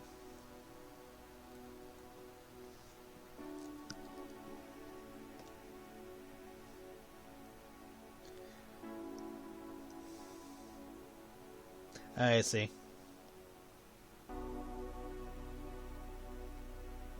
That's funny. So yeah, I get my thing, and then they're like, "All right, prepare to shoot him down," and vice versa. That's funny. All right, so I want Marcel to be on this side. Yay! Prepare for some of this work to probably be pointless.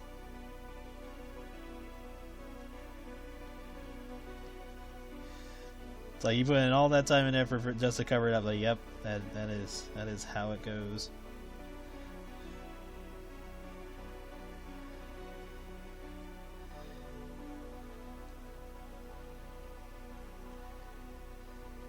Yeah, let's change this up a little bit.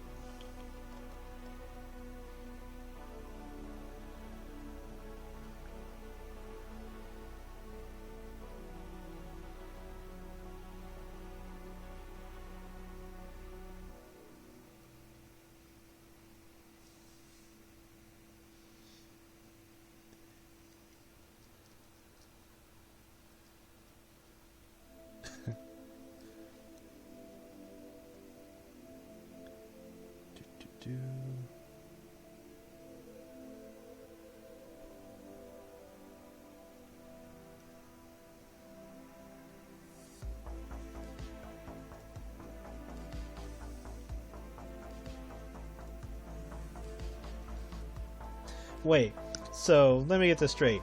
Bum gets flagged, but Chuckle Nuts doesn't.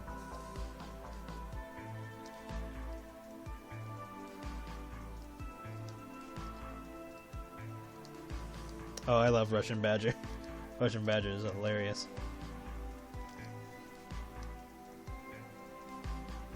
I love his video about the Earth Defense Force, where he's like, "Oh, you gotta send all these creatures back to God." I was like, "What the fuck?" Or the World of Tanks video where they're talking about thermo energy and if you can punch a frozen chicken hard enough to cook it.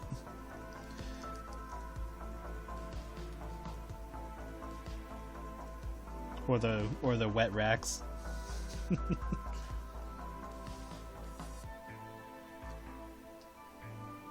Yeah, right? It's like, you can't say bum unless I allow it, but Chuckle Nuts gets through. I'm like, okay, sure. Okay, Twitch.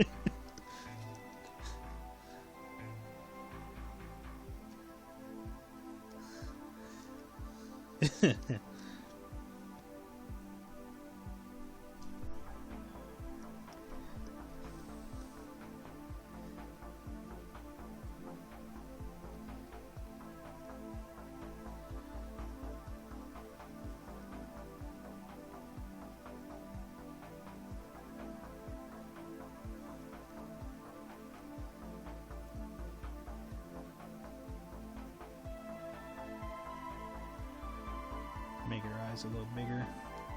He was like, "Oh my god, we get to do this."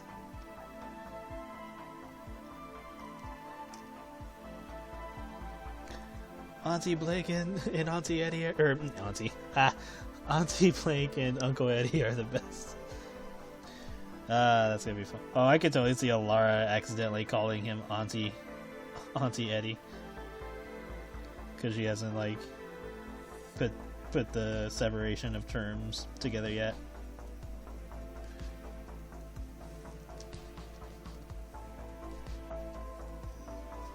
That should be funny.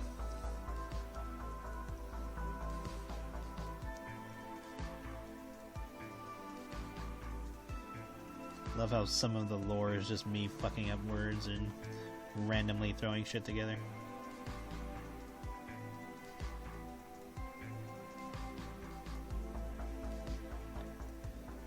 That reminds me, I need to decide who's getting drawn for Valentine's Day. Probably dive into more characters that I haven't used in a while or have yet to see the light of day.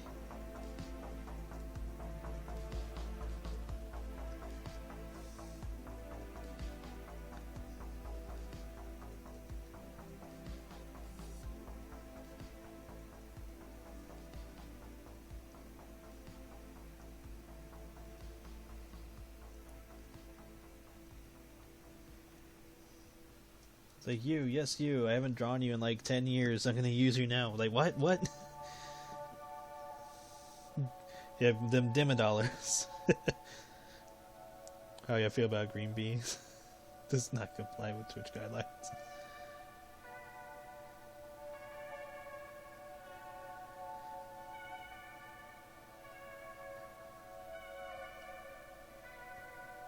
Well, it didn't flag, so they might have gone back on that.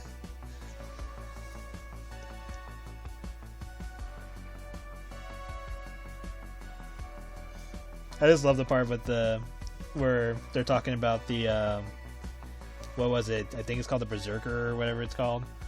And he's like who the hell looks at a planet-wide invasion of insects and says, "Oh boy, time to go grab my hammer."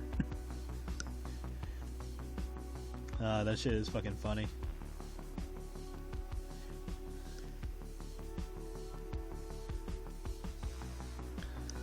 Russian Badger is great. Oh, they're really? That's a fencer? Is that what they're called?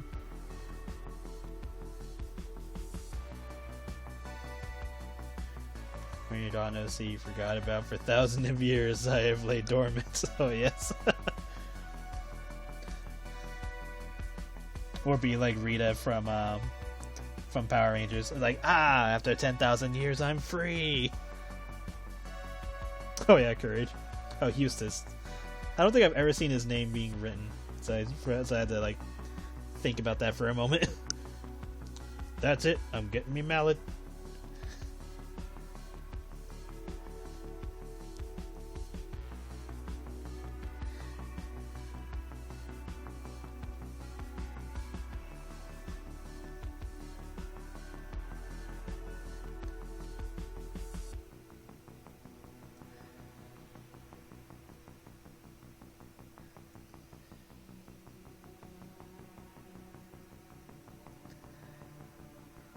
Return the slab. I still think one of the puppet episodes fucked up when they basically die. And all that's left is the puppets.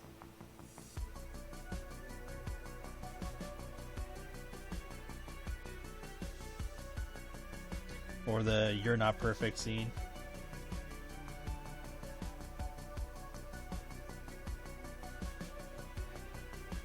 I thought it was messed up where they explained what happened to Courage's parents. And that they were still alive. I thought that was fucked up.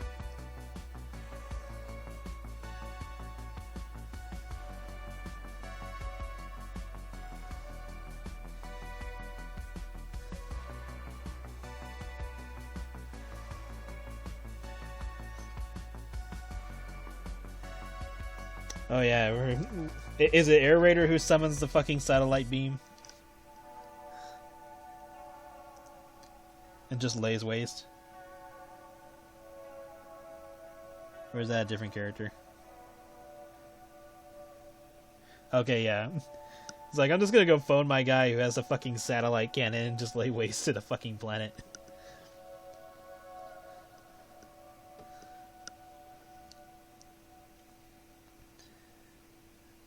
It's like, but he's a support class, and he's like, uh-huh. Yeah, about that.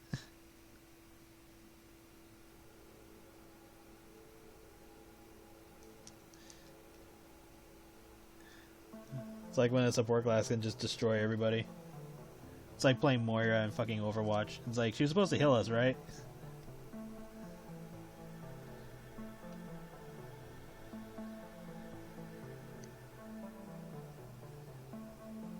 Yeah, it's like, how big is that radius? Yes. That video is great. I should watch that again later. Sometimes I'm just listening to that while I'm drawing. Just listening to like a fuck ton of Russian Badger. On like several games that I don't even play. But it's like, he makes it too interesting to not listen.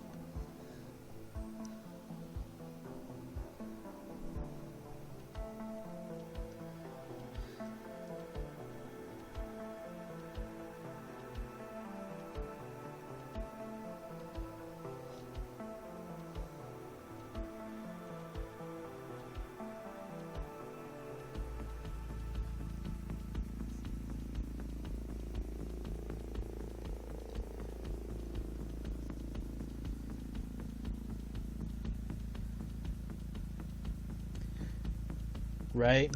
It's like, oh, I'm gonna use this as a close range weapon. It's like, wait, what? Or for one of the other games he was playing, he was saying like, oh, you know how I use sniper rifles as a close range weapon? It's like, wait, what?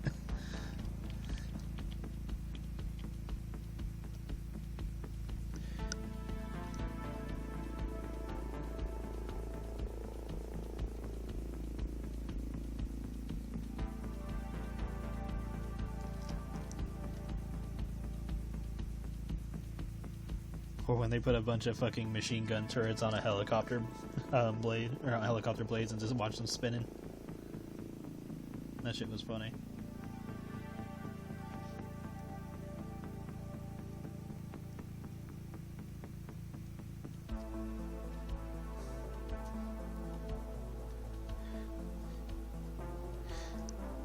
I know, right? It's like, why on earth would you want that for a sniper rifle?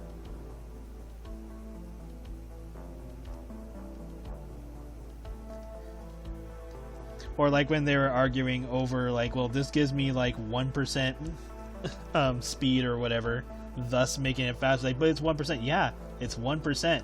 Still matters.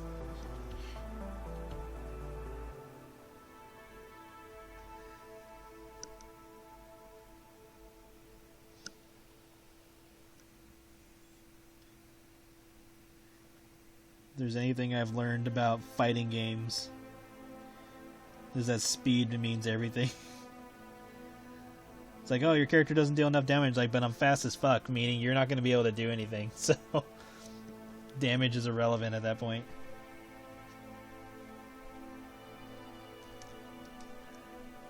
It's like, if you can't touch me, then it's not going to matter.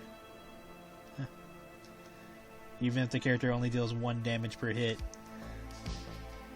If they can't be touched, or they're so quick with attacks that the number is irrelevant, then it's like, okay. Counterpoint Potemkin. This is true, but that's if you know what you're doing.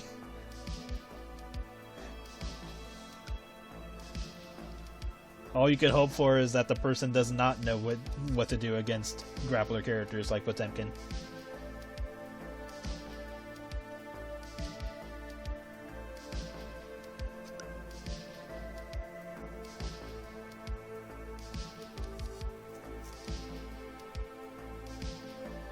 Yeah, right?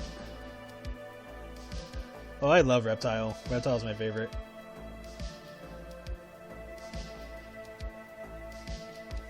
I know, Chip has like, what, the lowest health or some shit?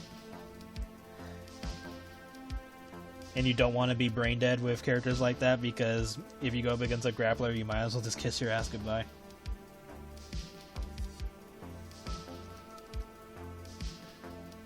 It's like, oh great, I'm going against a grappler, I guess I gotta turn my brain on.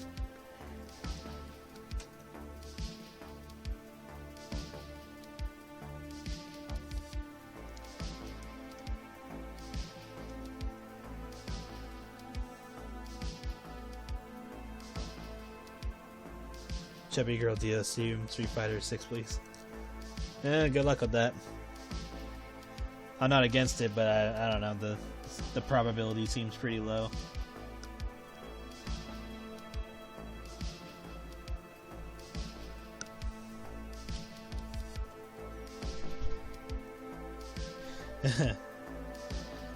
Oh yeah, my brother would kick my ass in games like Marvel 3. Especially Melee. Melee just destroy me in that game. Granted, I don't put all of my time into games as much as I used to. So he's way more in-depth with games like that. I need to play Skullgirls more. Need to get rid of the rust. Maybe I'll do that on Saturday after watching the documentary.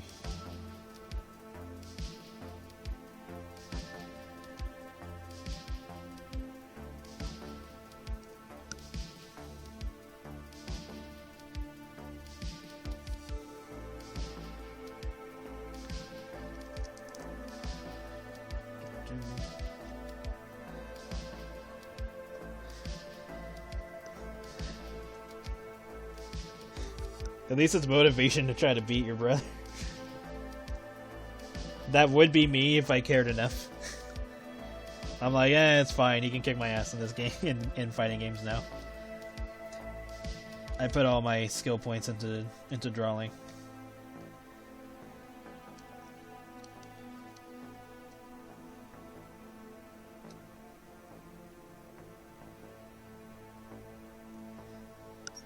One of those stay in your lane moments.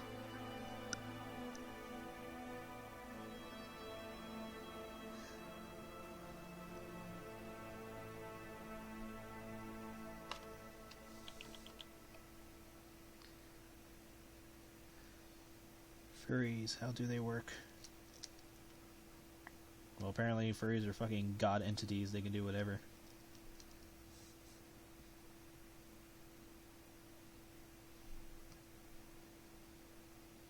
At this point, furries might as well just be classified as an eldritch god.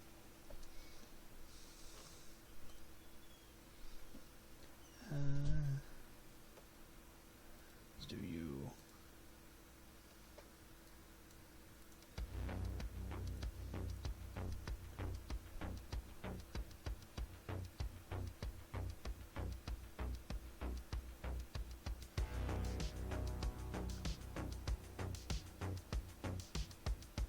Says on stream, but he gets super pissed. I mean, I haven't played my brother in games in a long time.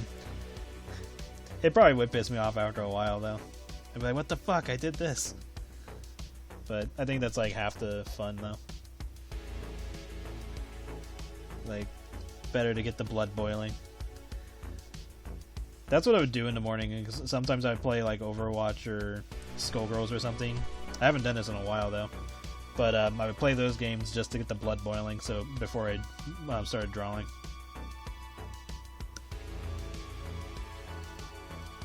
It's like, alright, time to go kill somebody. Marcel, how's your hair?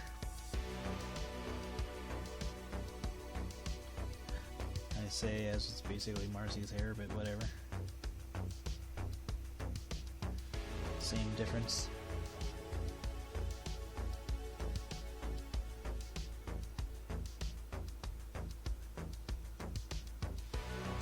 You play Game & Watch, he plays Ganondorf.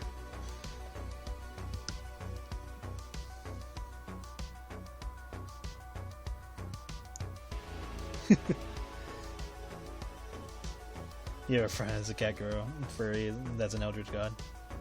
Or elder god. Well, at this point, furries might as well be elder gods.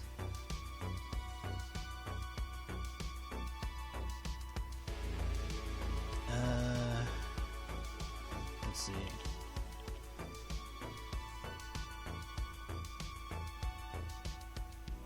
Let's have...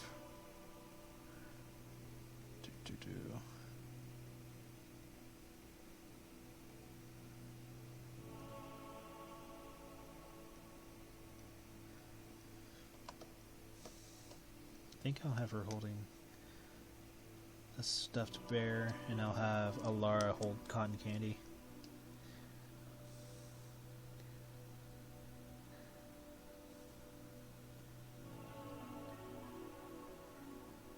Well, that's cool.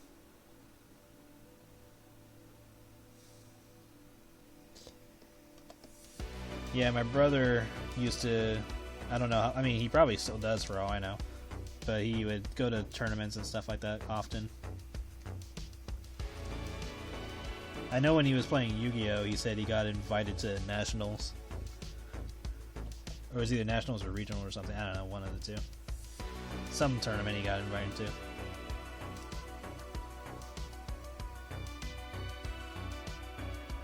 Or, I remember he said he started, or this was like a couple years ago, I think.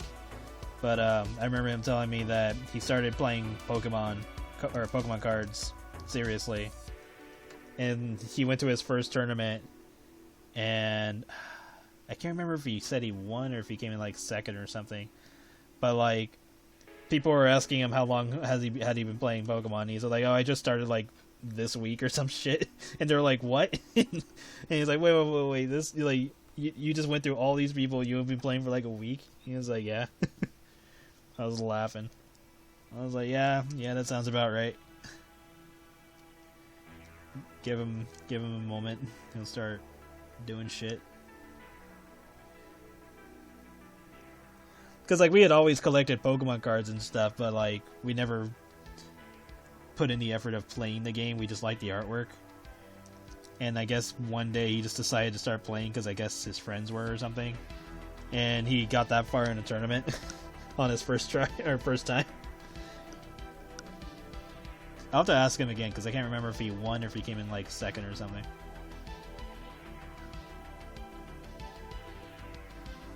Just gonna randomly go to my brother for a bunch of questions. Be like, hey, do you have Metroid, and how far did you get when you're in that Pokemon tournament?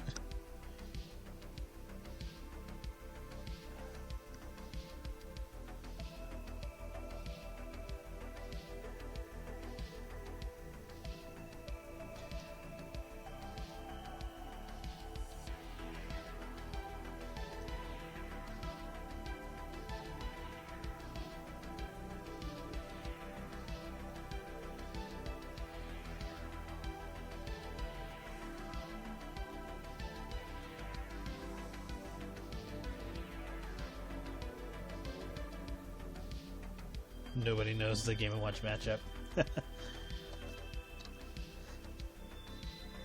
I'm just gonna give her a stuffed bear to hold.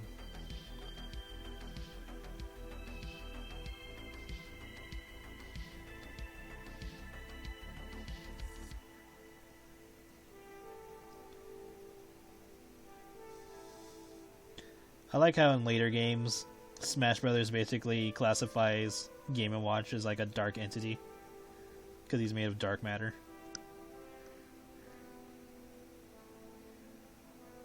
I was like, this is lore I didn't think I'd want to know about Mr. Game & Watch.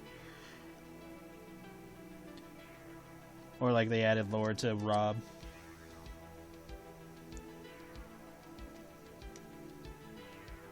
Shut up, stomach. I can eat later. I'll eat when the stream is over.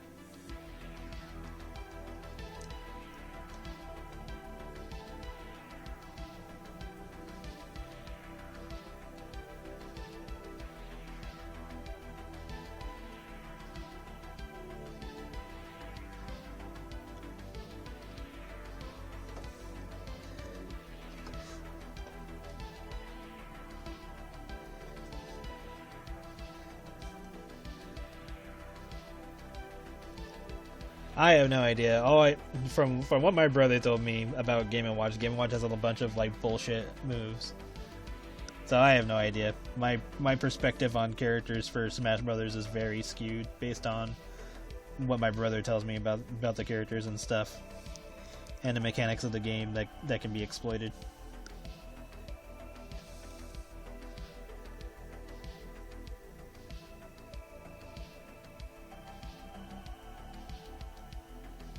I know very little.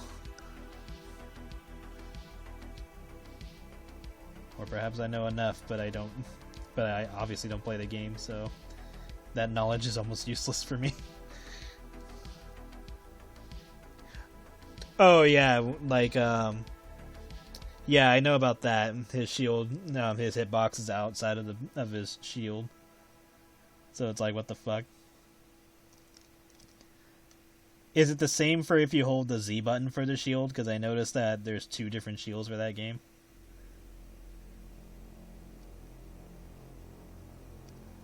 Which I always question. I was like, why are there 2 different shields?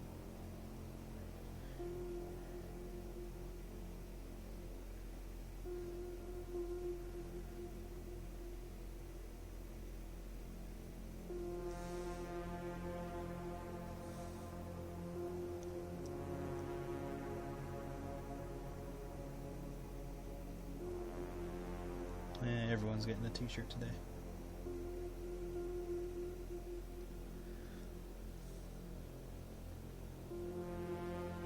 Yeah, that's what I figured.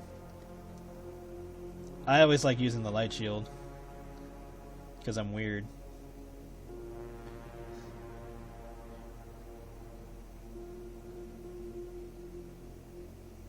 But yeah, we're just gonna have this other shield that doesn't properly cover the character.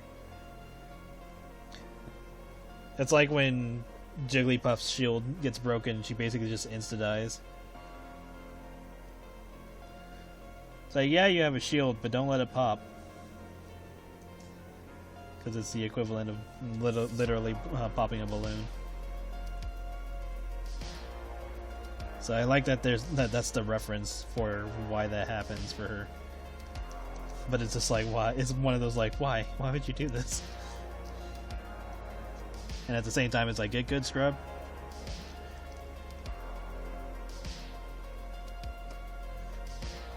Can't ill cancel 3 of his aerial moves.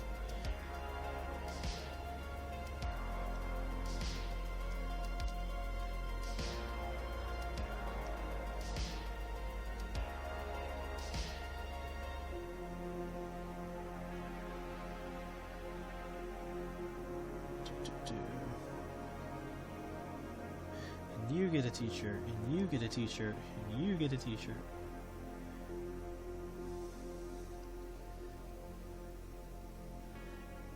Her neck's still a little furry.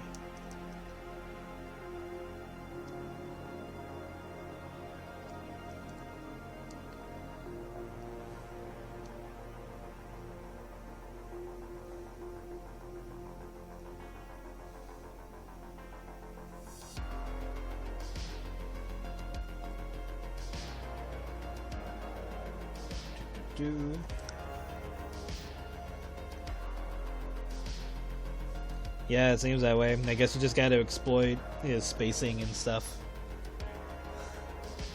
And the fact that he has pretty fast animations.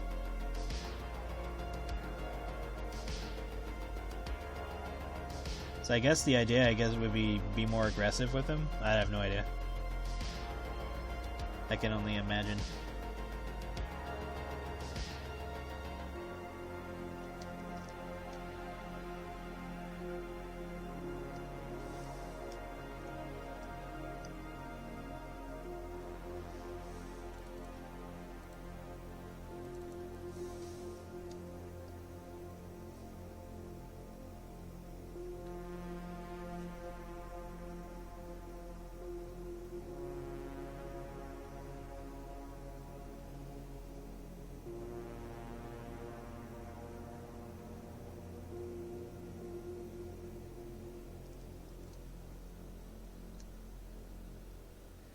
BB aggressive.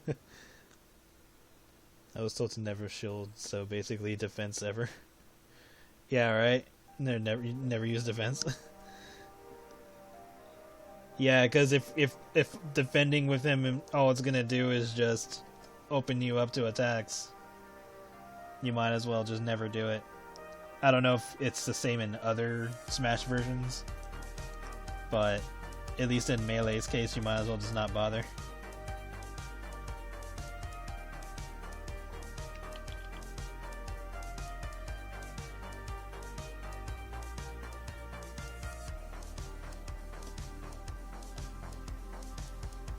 sister on another layer just in case I want to move them, which already seems to be the case. Let's move it over here.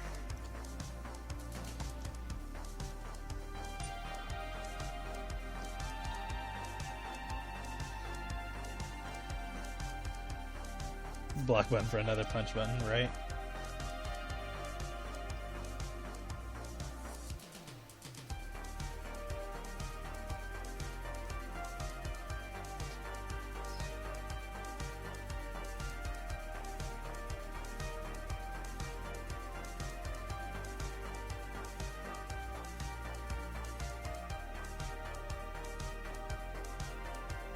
If I ever did a comic of Blake taking the girls to an amusement park, I would totally do a scene where like Alara is like a little scared to go on certain rides or something, but then Blake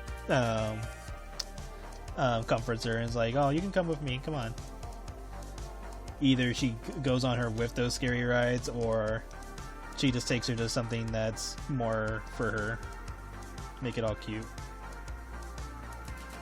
And that's probably like one of the reasons why Blake becomes more open to having kids.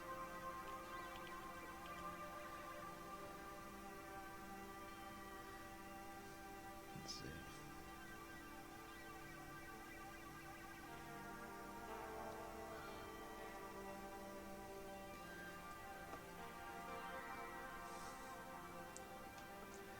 Okay, I'll have to check that out later.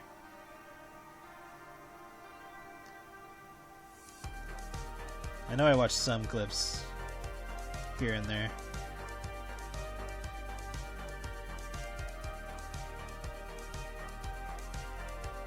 I know, right? That's definitely one thing I want Alara to say when she first meets Blake, is that she looks like Fun Bun. Or she reminds her of Fun Bun. And then Blake would probably say something along the lines of like, well, your mom definitely knows me as a Fun Bun.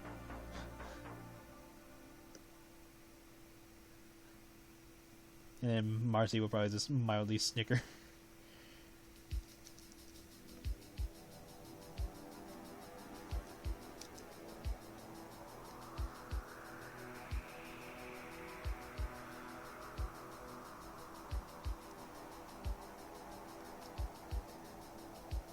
Make her all surprised.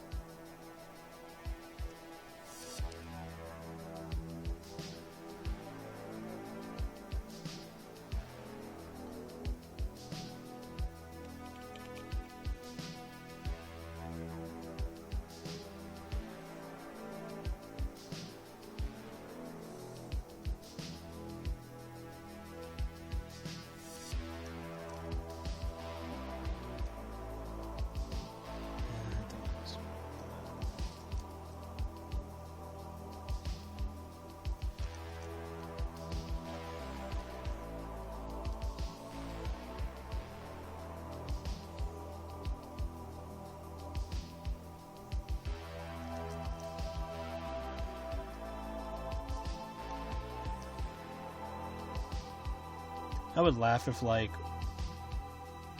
Wait, why am I saying is as if this is not something I can't do? But I was thinking of, like, if Blake did watch Tiny Pets, she could probably see it the way it's supposed to be. And so she sees, like, all the characters going through, like, massacres and shit. And she's like, this is really for kids?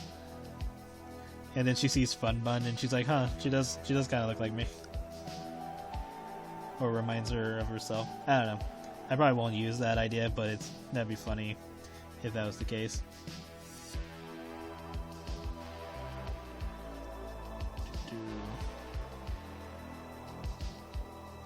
Whoa, super zooming in. Sometimes I wonder why I put this button on the pen, but it's still useful.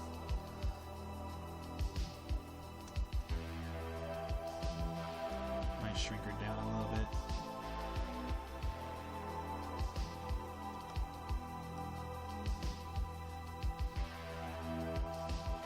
Yeah, it's kind of like that. But like the main goal is that characters are competing against each other to try to get enough points to either... I haven't decided if it's either going to be reincarnation or to go to heaven.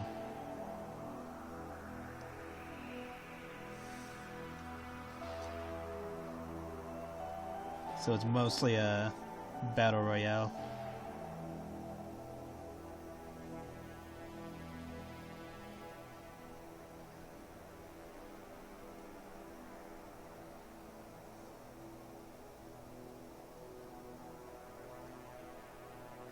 Thibault heaven. Yeah, maybe some of them might go to Thibault heaven. Depends on their beliefs.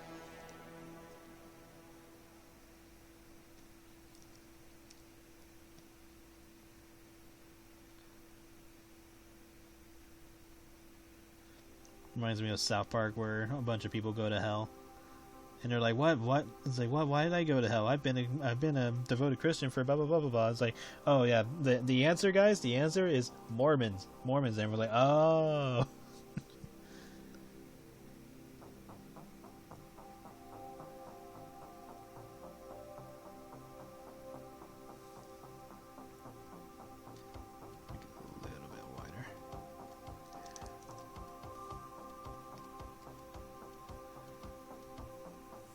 That's it, Saddam. I'm breaking up with you. Just sends him to heaven.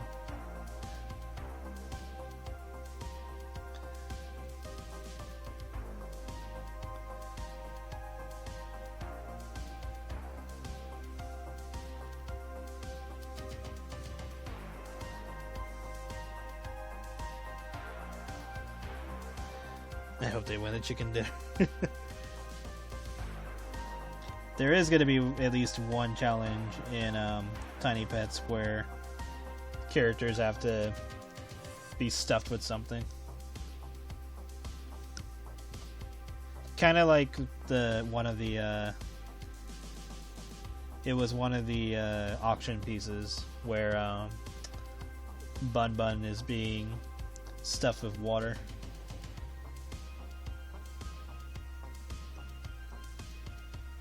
Or inflated with water.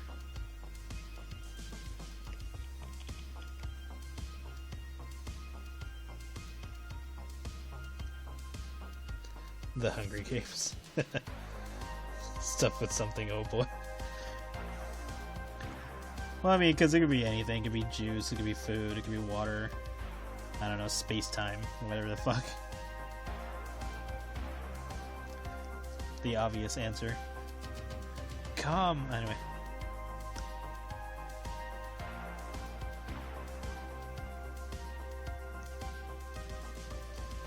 And of course, I'm not going to shy away from doing conflation comics in the future. Because why would I?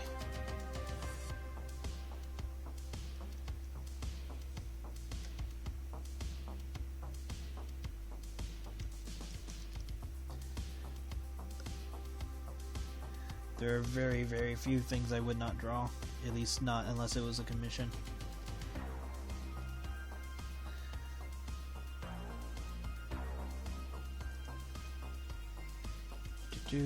Let's see.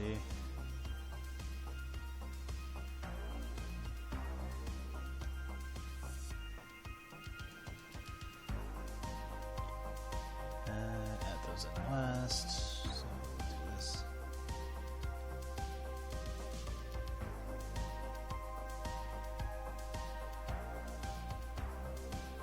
You haven't seen me do conflation? I've done it at least... I know I've done it once because that was a hyper commission. Could have sworn I did at least twice. Not as often as I thought I'd be doing that. But I know I've done it more than once. As I thought I did, I don't know. I might be wrong. I don't exactly label everything to that degree.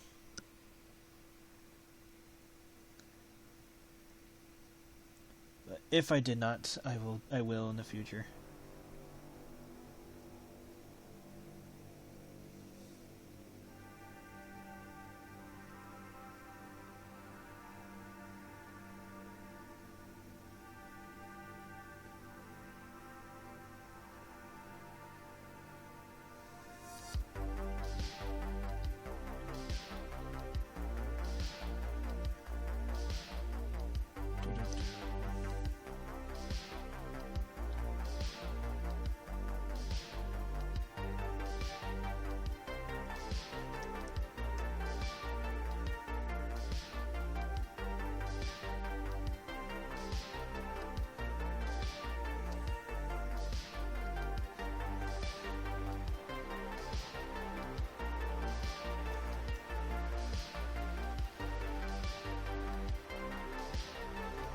You know what I should do? I should marathon Dexter's Laboratory.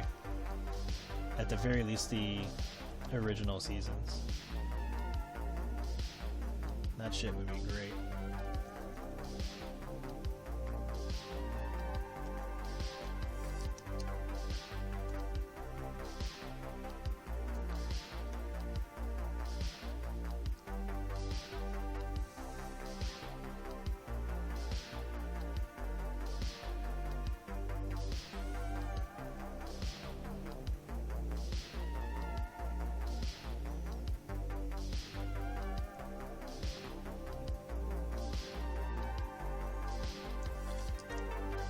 Good times with Dexter's Laboratory, that was the good shit.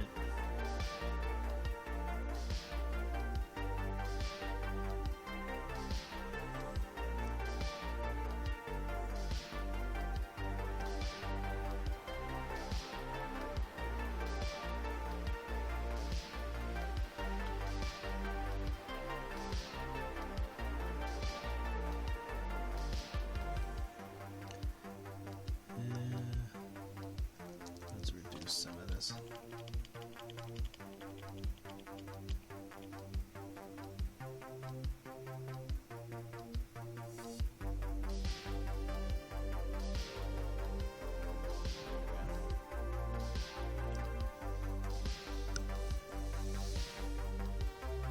What the hell? If still flagged bum.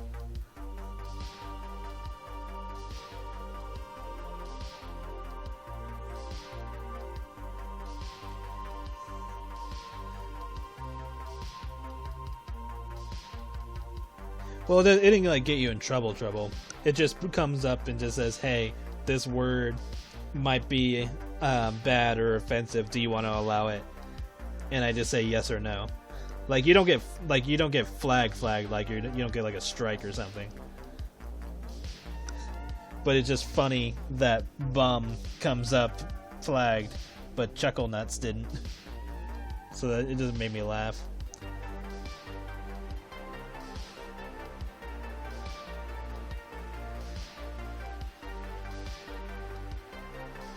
And granted, maybe Chuckle Nuts isn't really that big of a deal in the grand scheme of things, but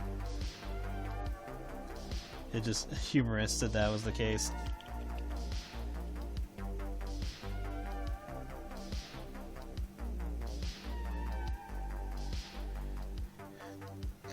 Yeah, and Cumflation didn't say anything either. The amount of weight gain. Yeah, old cartoons did so much shit. And people were wondering where we got it from. It's like, oh my god, where did you furries come from? Blah, blah, blah, blah. I'm like, have you watched cartoons at all? Hell, they still do it in modern cartoons.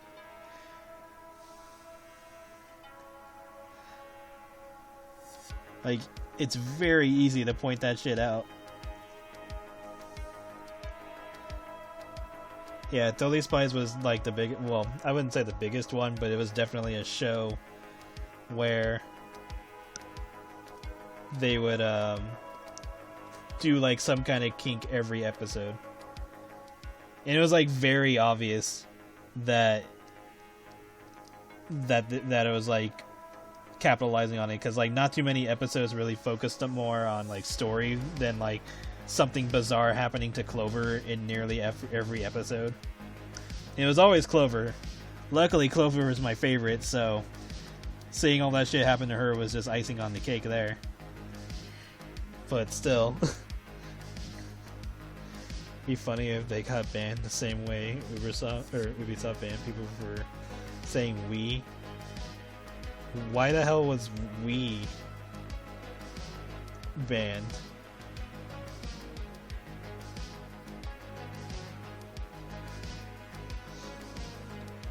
Like, explain that.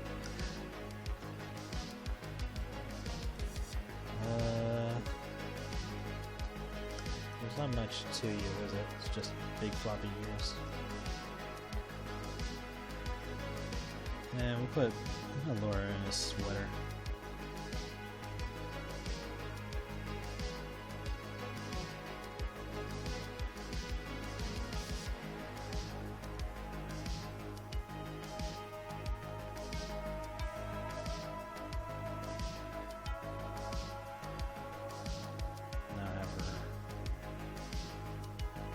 and some cotton candy. Put some cotton candy on her face.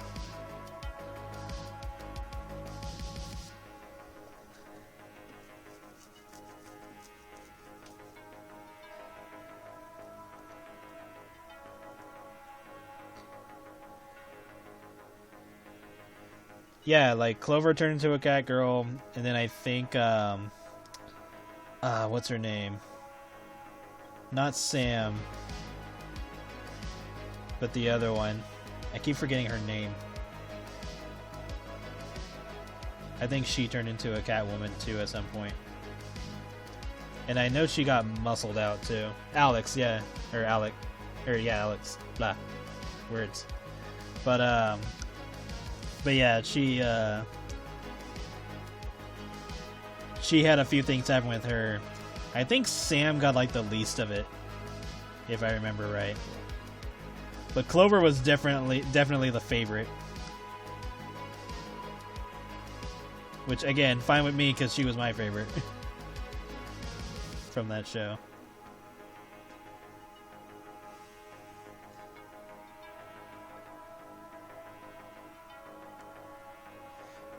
Yeah, the Passion Patties episode.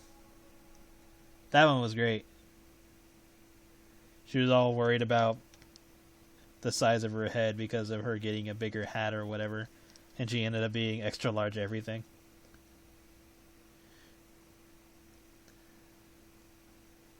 And by the time I saw that episode, I was already fucking deep dived into weight gain stuff. So that episode did not like awaken anything. I was like, nah, this is normal for me. That ship sailed when I was like, God knows how old. And like cartoons did like a bunch of shit, like the whole age regression thing, or like that one old cartoon of Donald Duck pretending to be a baby, and so he made Huey, Dewey, and Louie think that they age regressed him. I forget what they did. I think they like tried to do some type of concoction or whatever. I don't know. But like he ended up pretending to be a baby and all that, and just like completely messing up their shit to teach them a lesson. Clover seemed like the girl that kind of stay fat. Nah, she's too much of a valley girl. She's definitely not the type to do that. I would say, given how spaz that Alex was, I would say she would have a little bit more of a chance of that happening. But overall, the whole point is that they're all supposed to be Charlie's Angels. So the odds of that happening was low to begin with. But yeah, and then there's like that episode of Donald and Daisy where Goofy is their waiter, and Goofy drops that pea that goes down Daisy's top, and he has that like grin on his face as he says, "Oh, let me get that for you," as he reaches over to grab it from her chest, but then other shit happens. Like, people wonder where we get this shit from. It's like, can you blame us? Hello, you guys put it on the television that you had us watch.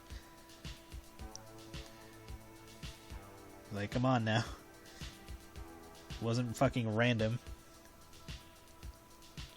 Oh yeah, Daisy and the tasty face from Quack Pack, yeah.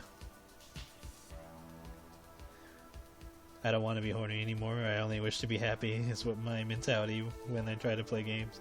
But then I see it have a furry female pic on the... Yep. Yeah, the Tasty Paste episode. That shit was funny. Well, that was a No, I'm thinking of DuckTales, but I was about to say that was a hypothetical thing. But or was it? Was it hypothetical?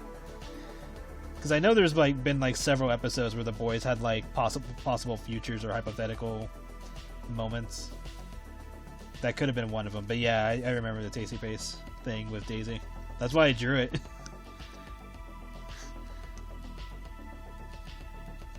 That's why it's on DeviantArt somewhere.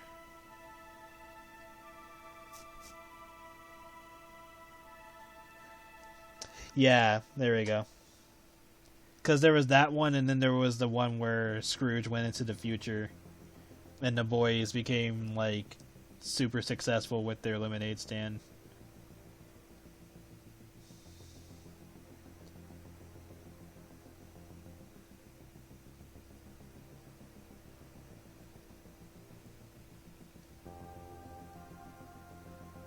I mean, that happens a lot with child characters, where there's always, like, a future episode or something.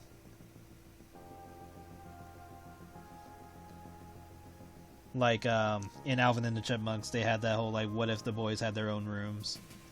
And they had some, like, crazy, nightmarish scenario going on.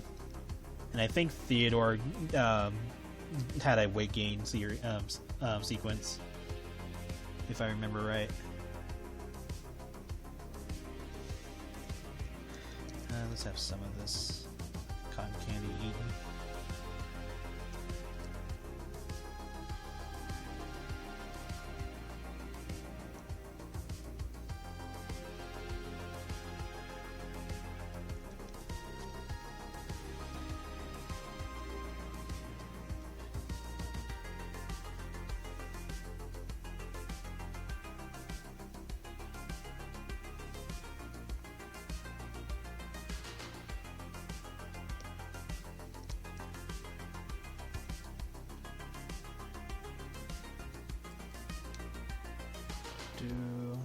Okay, so you two are fine now.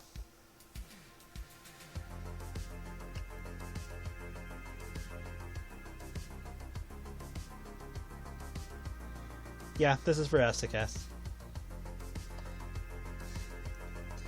But yeah, there's been so many goddamn cartoons to influence practically every idea anyone's ever came up with. That people really don't have a place to say, like, oh, you guys are weird for blah blah blah blah blah. It's like, don't even start.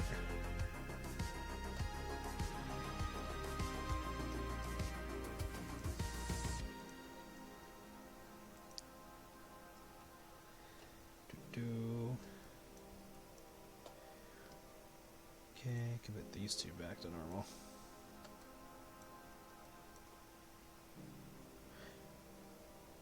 And let's do this way. No! Floating black dot. Why? There. I don't know, I'm just making a mountain out of a molehill.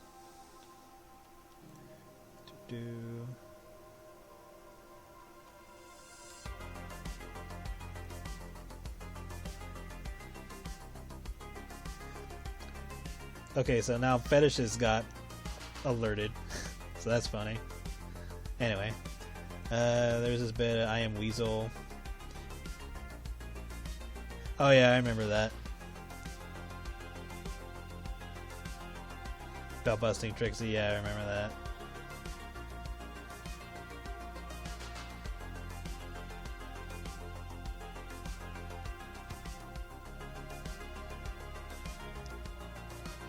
Yeah, like, inflation shows up in a lot of stuff, too.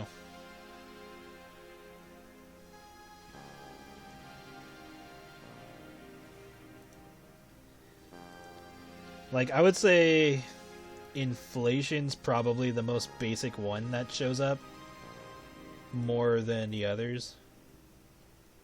I would say inflation, shrinking, maybe some weight gain here and there. Kind of depends on the episode, honestly.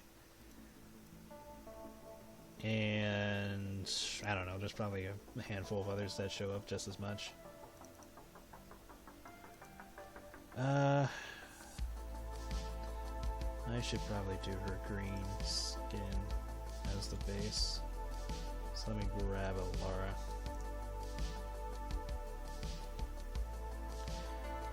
Number 43.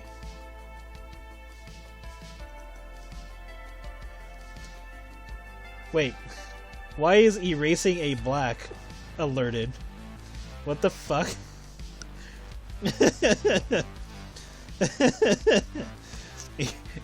I wish erasing a black dot was the easy as erasing all of your problems to show your power you flex to. But seriously, if erasing a black got alerted, it got okay. I'm very curious on how they programmed, on how they figured out their shit for this. Like, I just want to know now.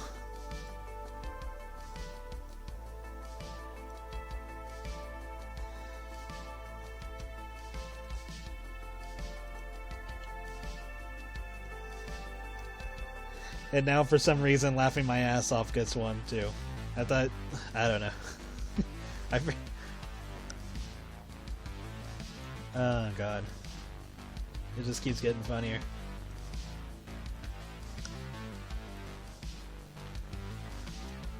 And it keeps getting funnier every single time I see it.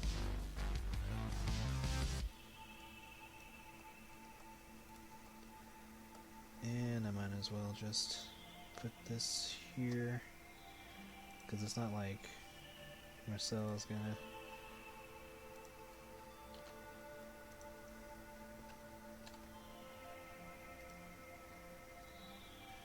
Just move this. There we go. Let me just make sure it's on them all the way. It could be a tad bigger. There.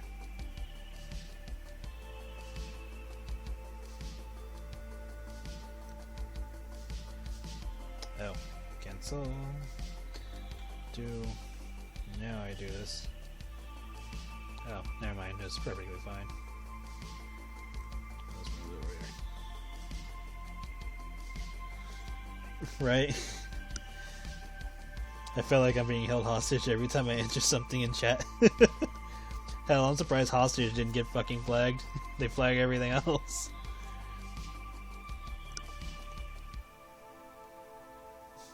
Yeah, I'm built different.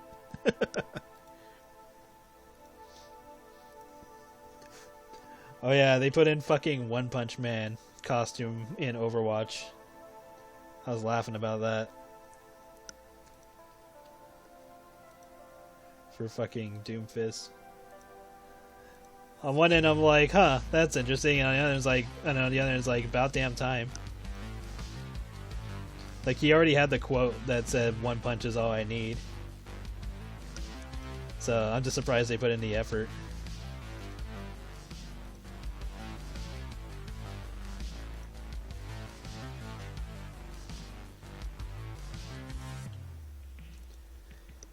And then Soldier 76 has a Kamen Rider costume.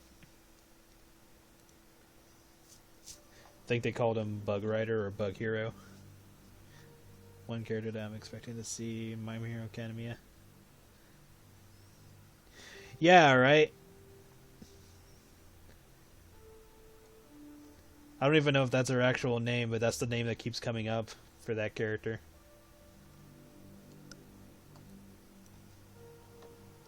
And she's like the most minor role character possible. She just shows up like 2 or 3 times, as far as I'm aware.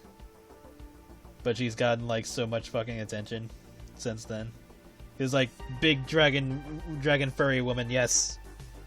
Or scaly technically, but whatever, you know what I mean. Big woman, big furry woman. Or big scaly. I'm built without the pre-built or parameters. He's like, he just built stupid. He just built stupid. I'm like, I am dumb. Fucking Russian badger.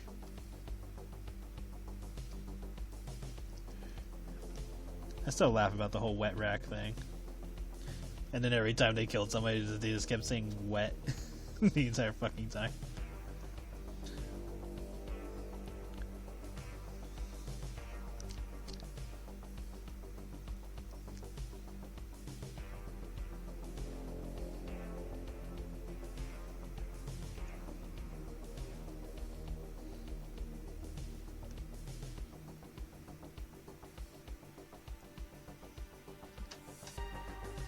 built wrong, built stupid.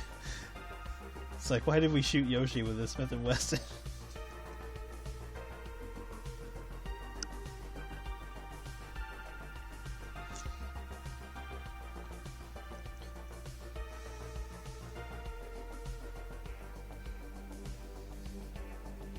I'm cute though, built good.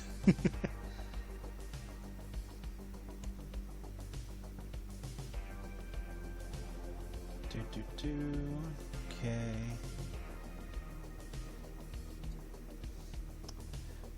Me. No, why the hell did I make these characters so complicated? Also me. Okay, and then I'm gonna add this, and then this, and then this, and then me once more. Okay, note to self, don't do that again. And then just repeat all 3 steps.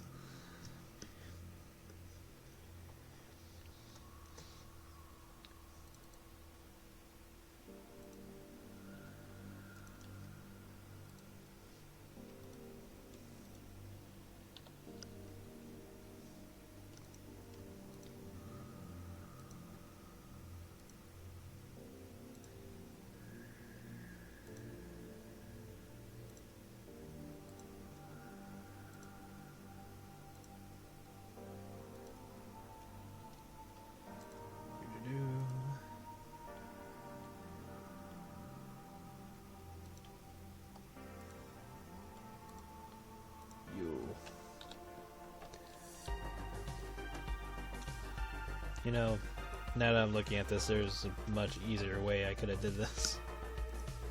I was like, oh, I'm gonna highlight all this, and then also me, hey, dumbass, you could have just did it this way. Saved yourself the 30 seconds.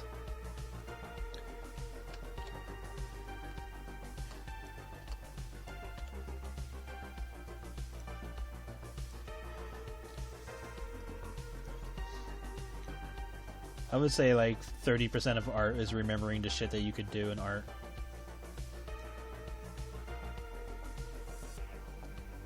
Work smarter, not harder. But like most of the time you're just stuck in your own bubble going like, oh, I gotta do this, this, and this, and you realize, oh, I could've just did this. And you pray you never make that mistake again.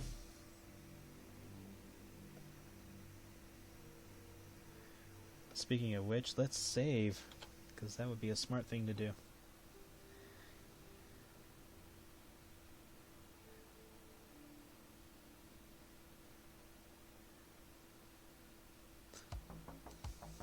Drawing progress, right?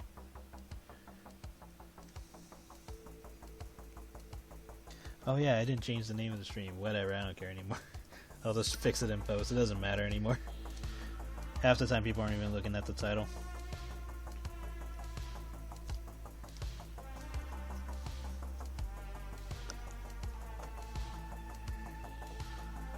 I usually write it differently on YouTube anyway.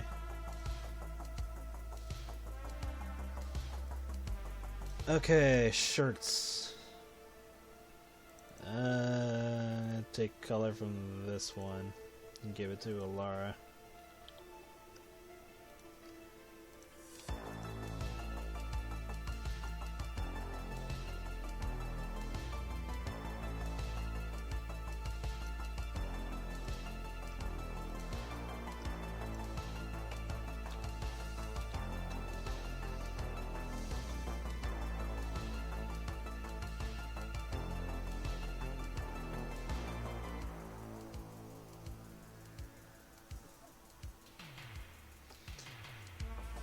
You pay attention to everything I do sometimes. And we'll make it this color for Marcel.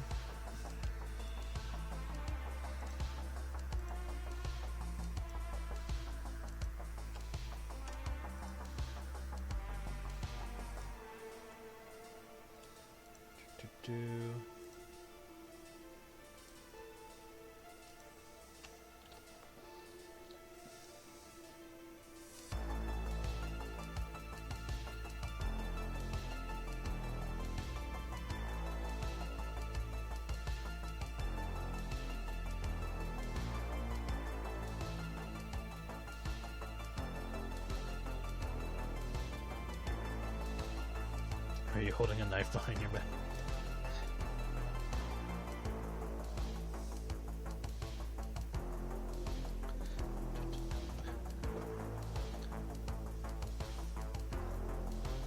Okay, need to grab this part of her body.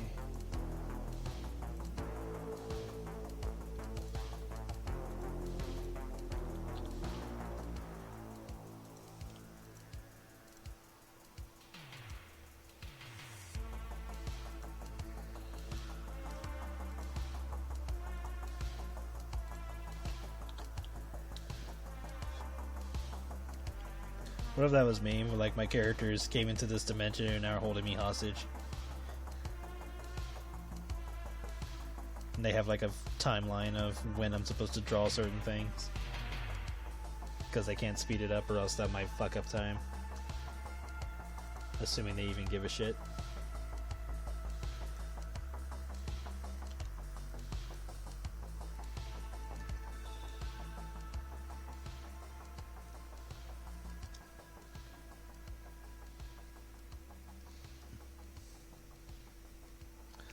Almost reminds me of Futurama. It's like, oh no, it's like, what? They're blowing that up. What if we mess up time? It's like, oh, listen to time advice from Mr. I'm his own grandpa.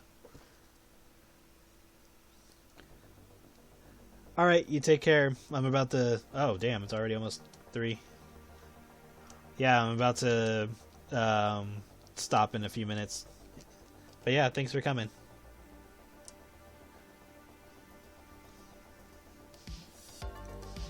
Doo-doo.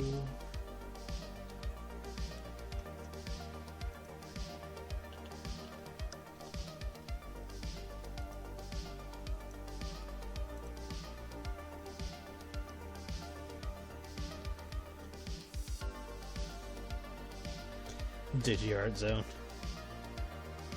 That is a place she may not want to stay in. That is an evil place where power is unlimited. At least in traditional and chalk and all that, there was like a limit. You had to like bring other colors to use or whatever the case may be. In the digital world, it's like, oh no, we can literally do anything. You see that duck? Yeah, now that duck is a furry with big titties. It's like, oh shit. It's like, yeah, they're massive, right? Yeah, it's like, you know what else? What? She's got a fat ass. It's like, well, oh god. No one person should have this power. That's okay, because everyone has this power. No! Especially furries. Holy shit.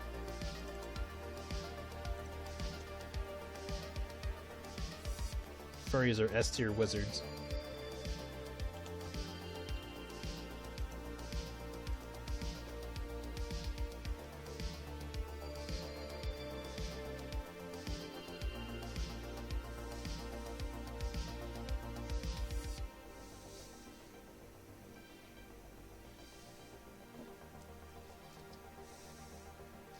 As an ambassador of the furry community.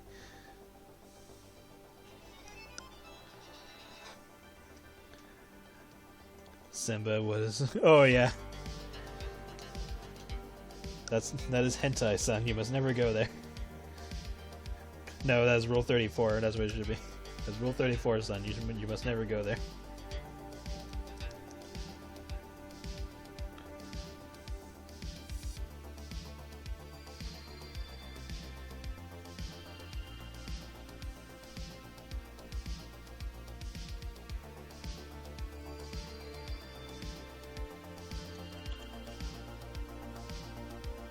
There's Rule 34 and Rule 63. There are other rules, but those are the only two that matter.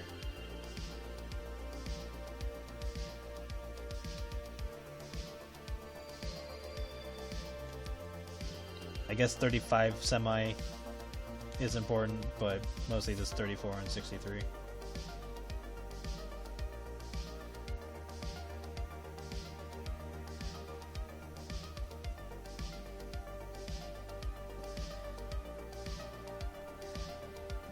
Russian Badger talks about furries. It's like, or like masked assassins. Like, yeah, what was it? He said like furries just have like the super buff or whatever, that they're just like fucking super gods or something. Because furries can do practically anything.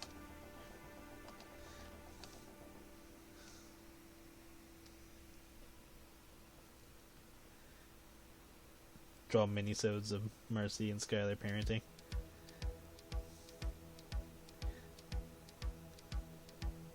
Well, yeah, there was that too. Like, we could cover our identities, but it was all. He also said something about like having like we're like S tier or some shit.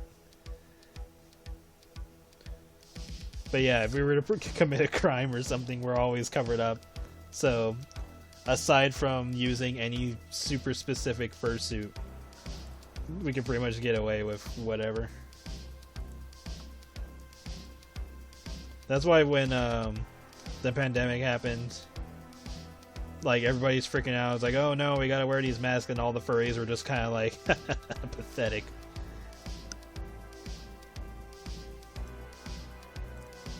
It's like, I don't want to wear these masks. They're so stuffy and blah blah blah blah blah. And the furries are like, psst. It's like, bitch, get on our level.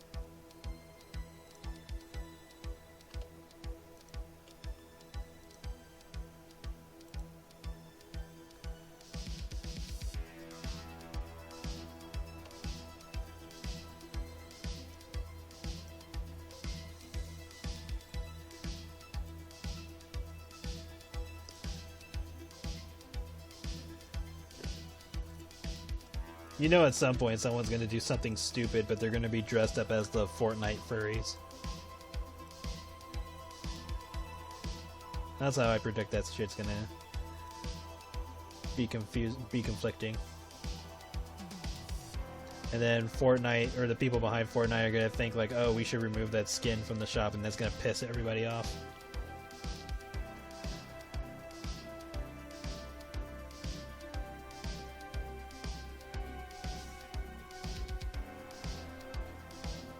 If they can afford a $500 fursuit, they can afford a $5 pie.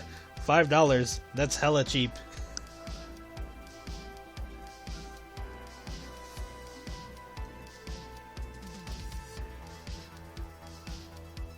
Shit, I would love to get a fursuit for $500.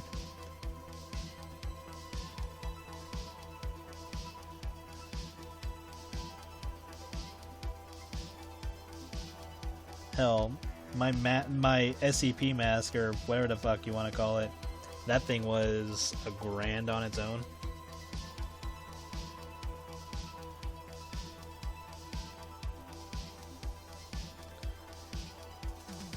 Oh, that would be cute. Alara gets a Fun Bun Kiku. She would not be live streaming, at least not as a child, though. Maybe when she's older. Or the older one version of her, yeah. She just wears a Fun Bun Kiku, and people probably like, Fun Bun, isn't that a kid's thing? And she's like, yeah, and?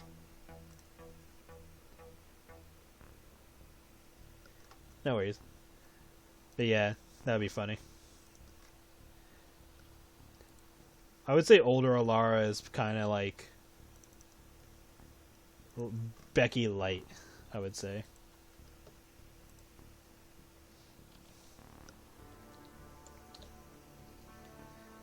She's not nearly as raunchy as Becky, but she's definitely that whole emo / goth girl type of presence.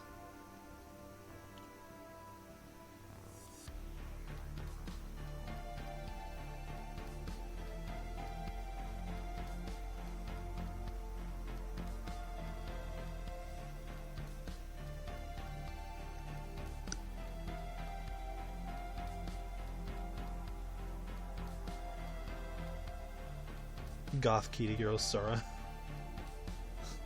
I don't think I've seen that one. I use Beowulf rounds. Furries. I use Beowulf. Oh, goddamn.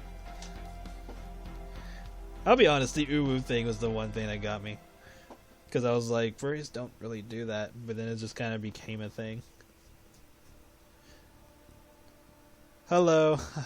I'm almost about to stop pretty soon. I'm just kind of coloring a little bit more of this before I stop. I'm sorry you came so late. but I'll be streaming again on Saturday. Though I'm debating on if I'm going to play a game or not after watching a particular video.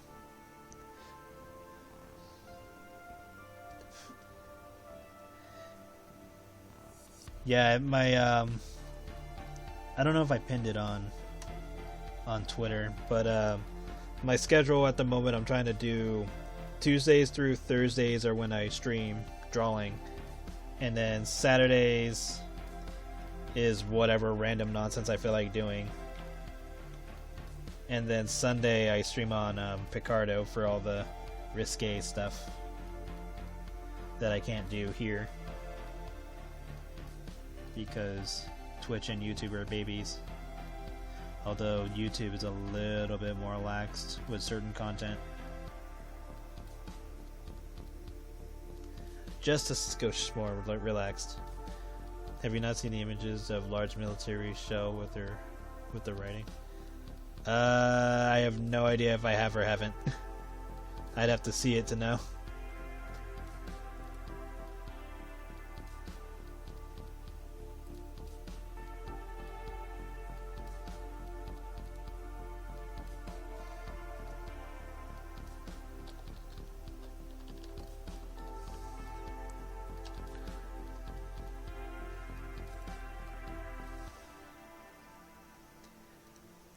Okay, I think that's where I'm going to stop for now.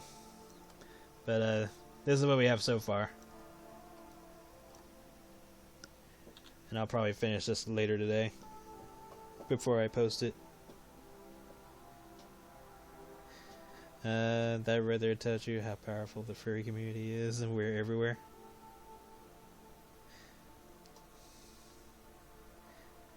I probably know what you're talking about, I'm just blanking out right now.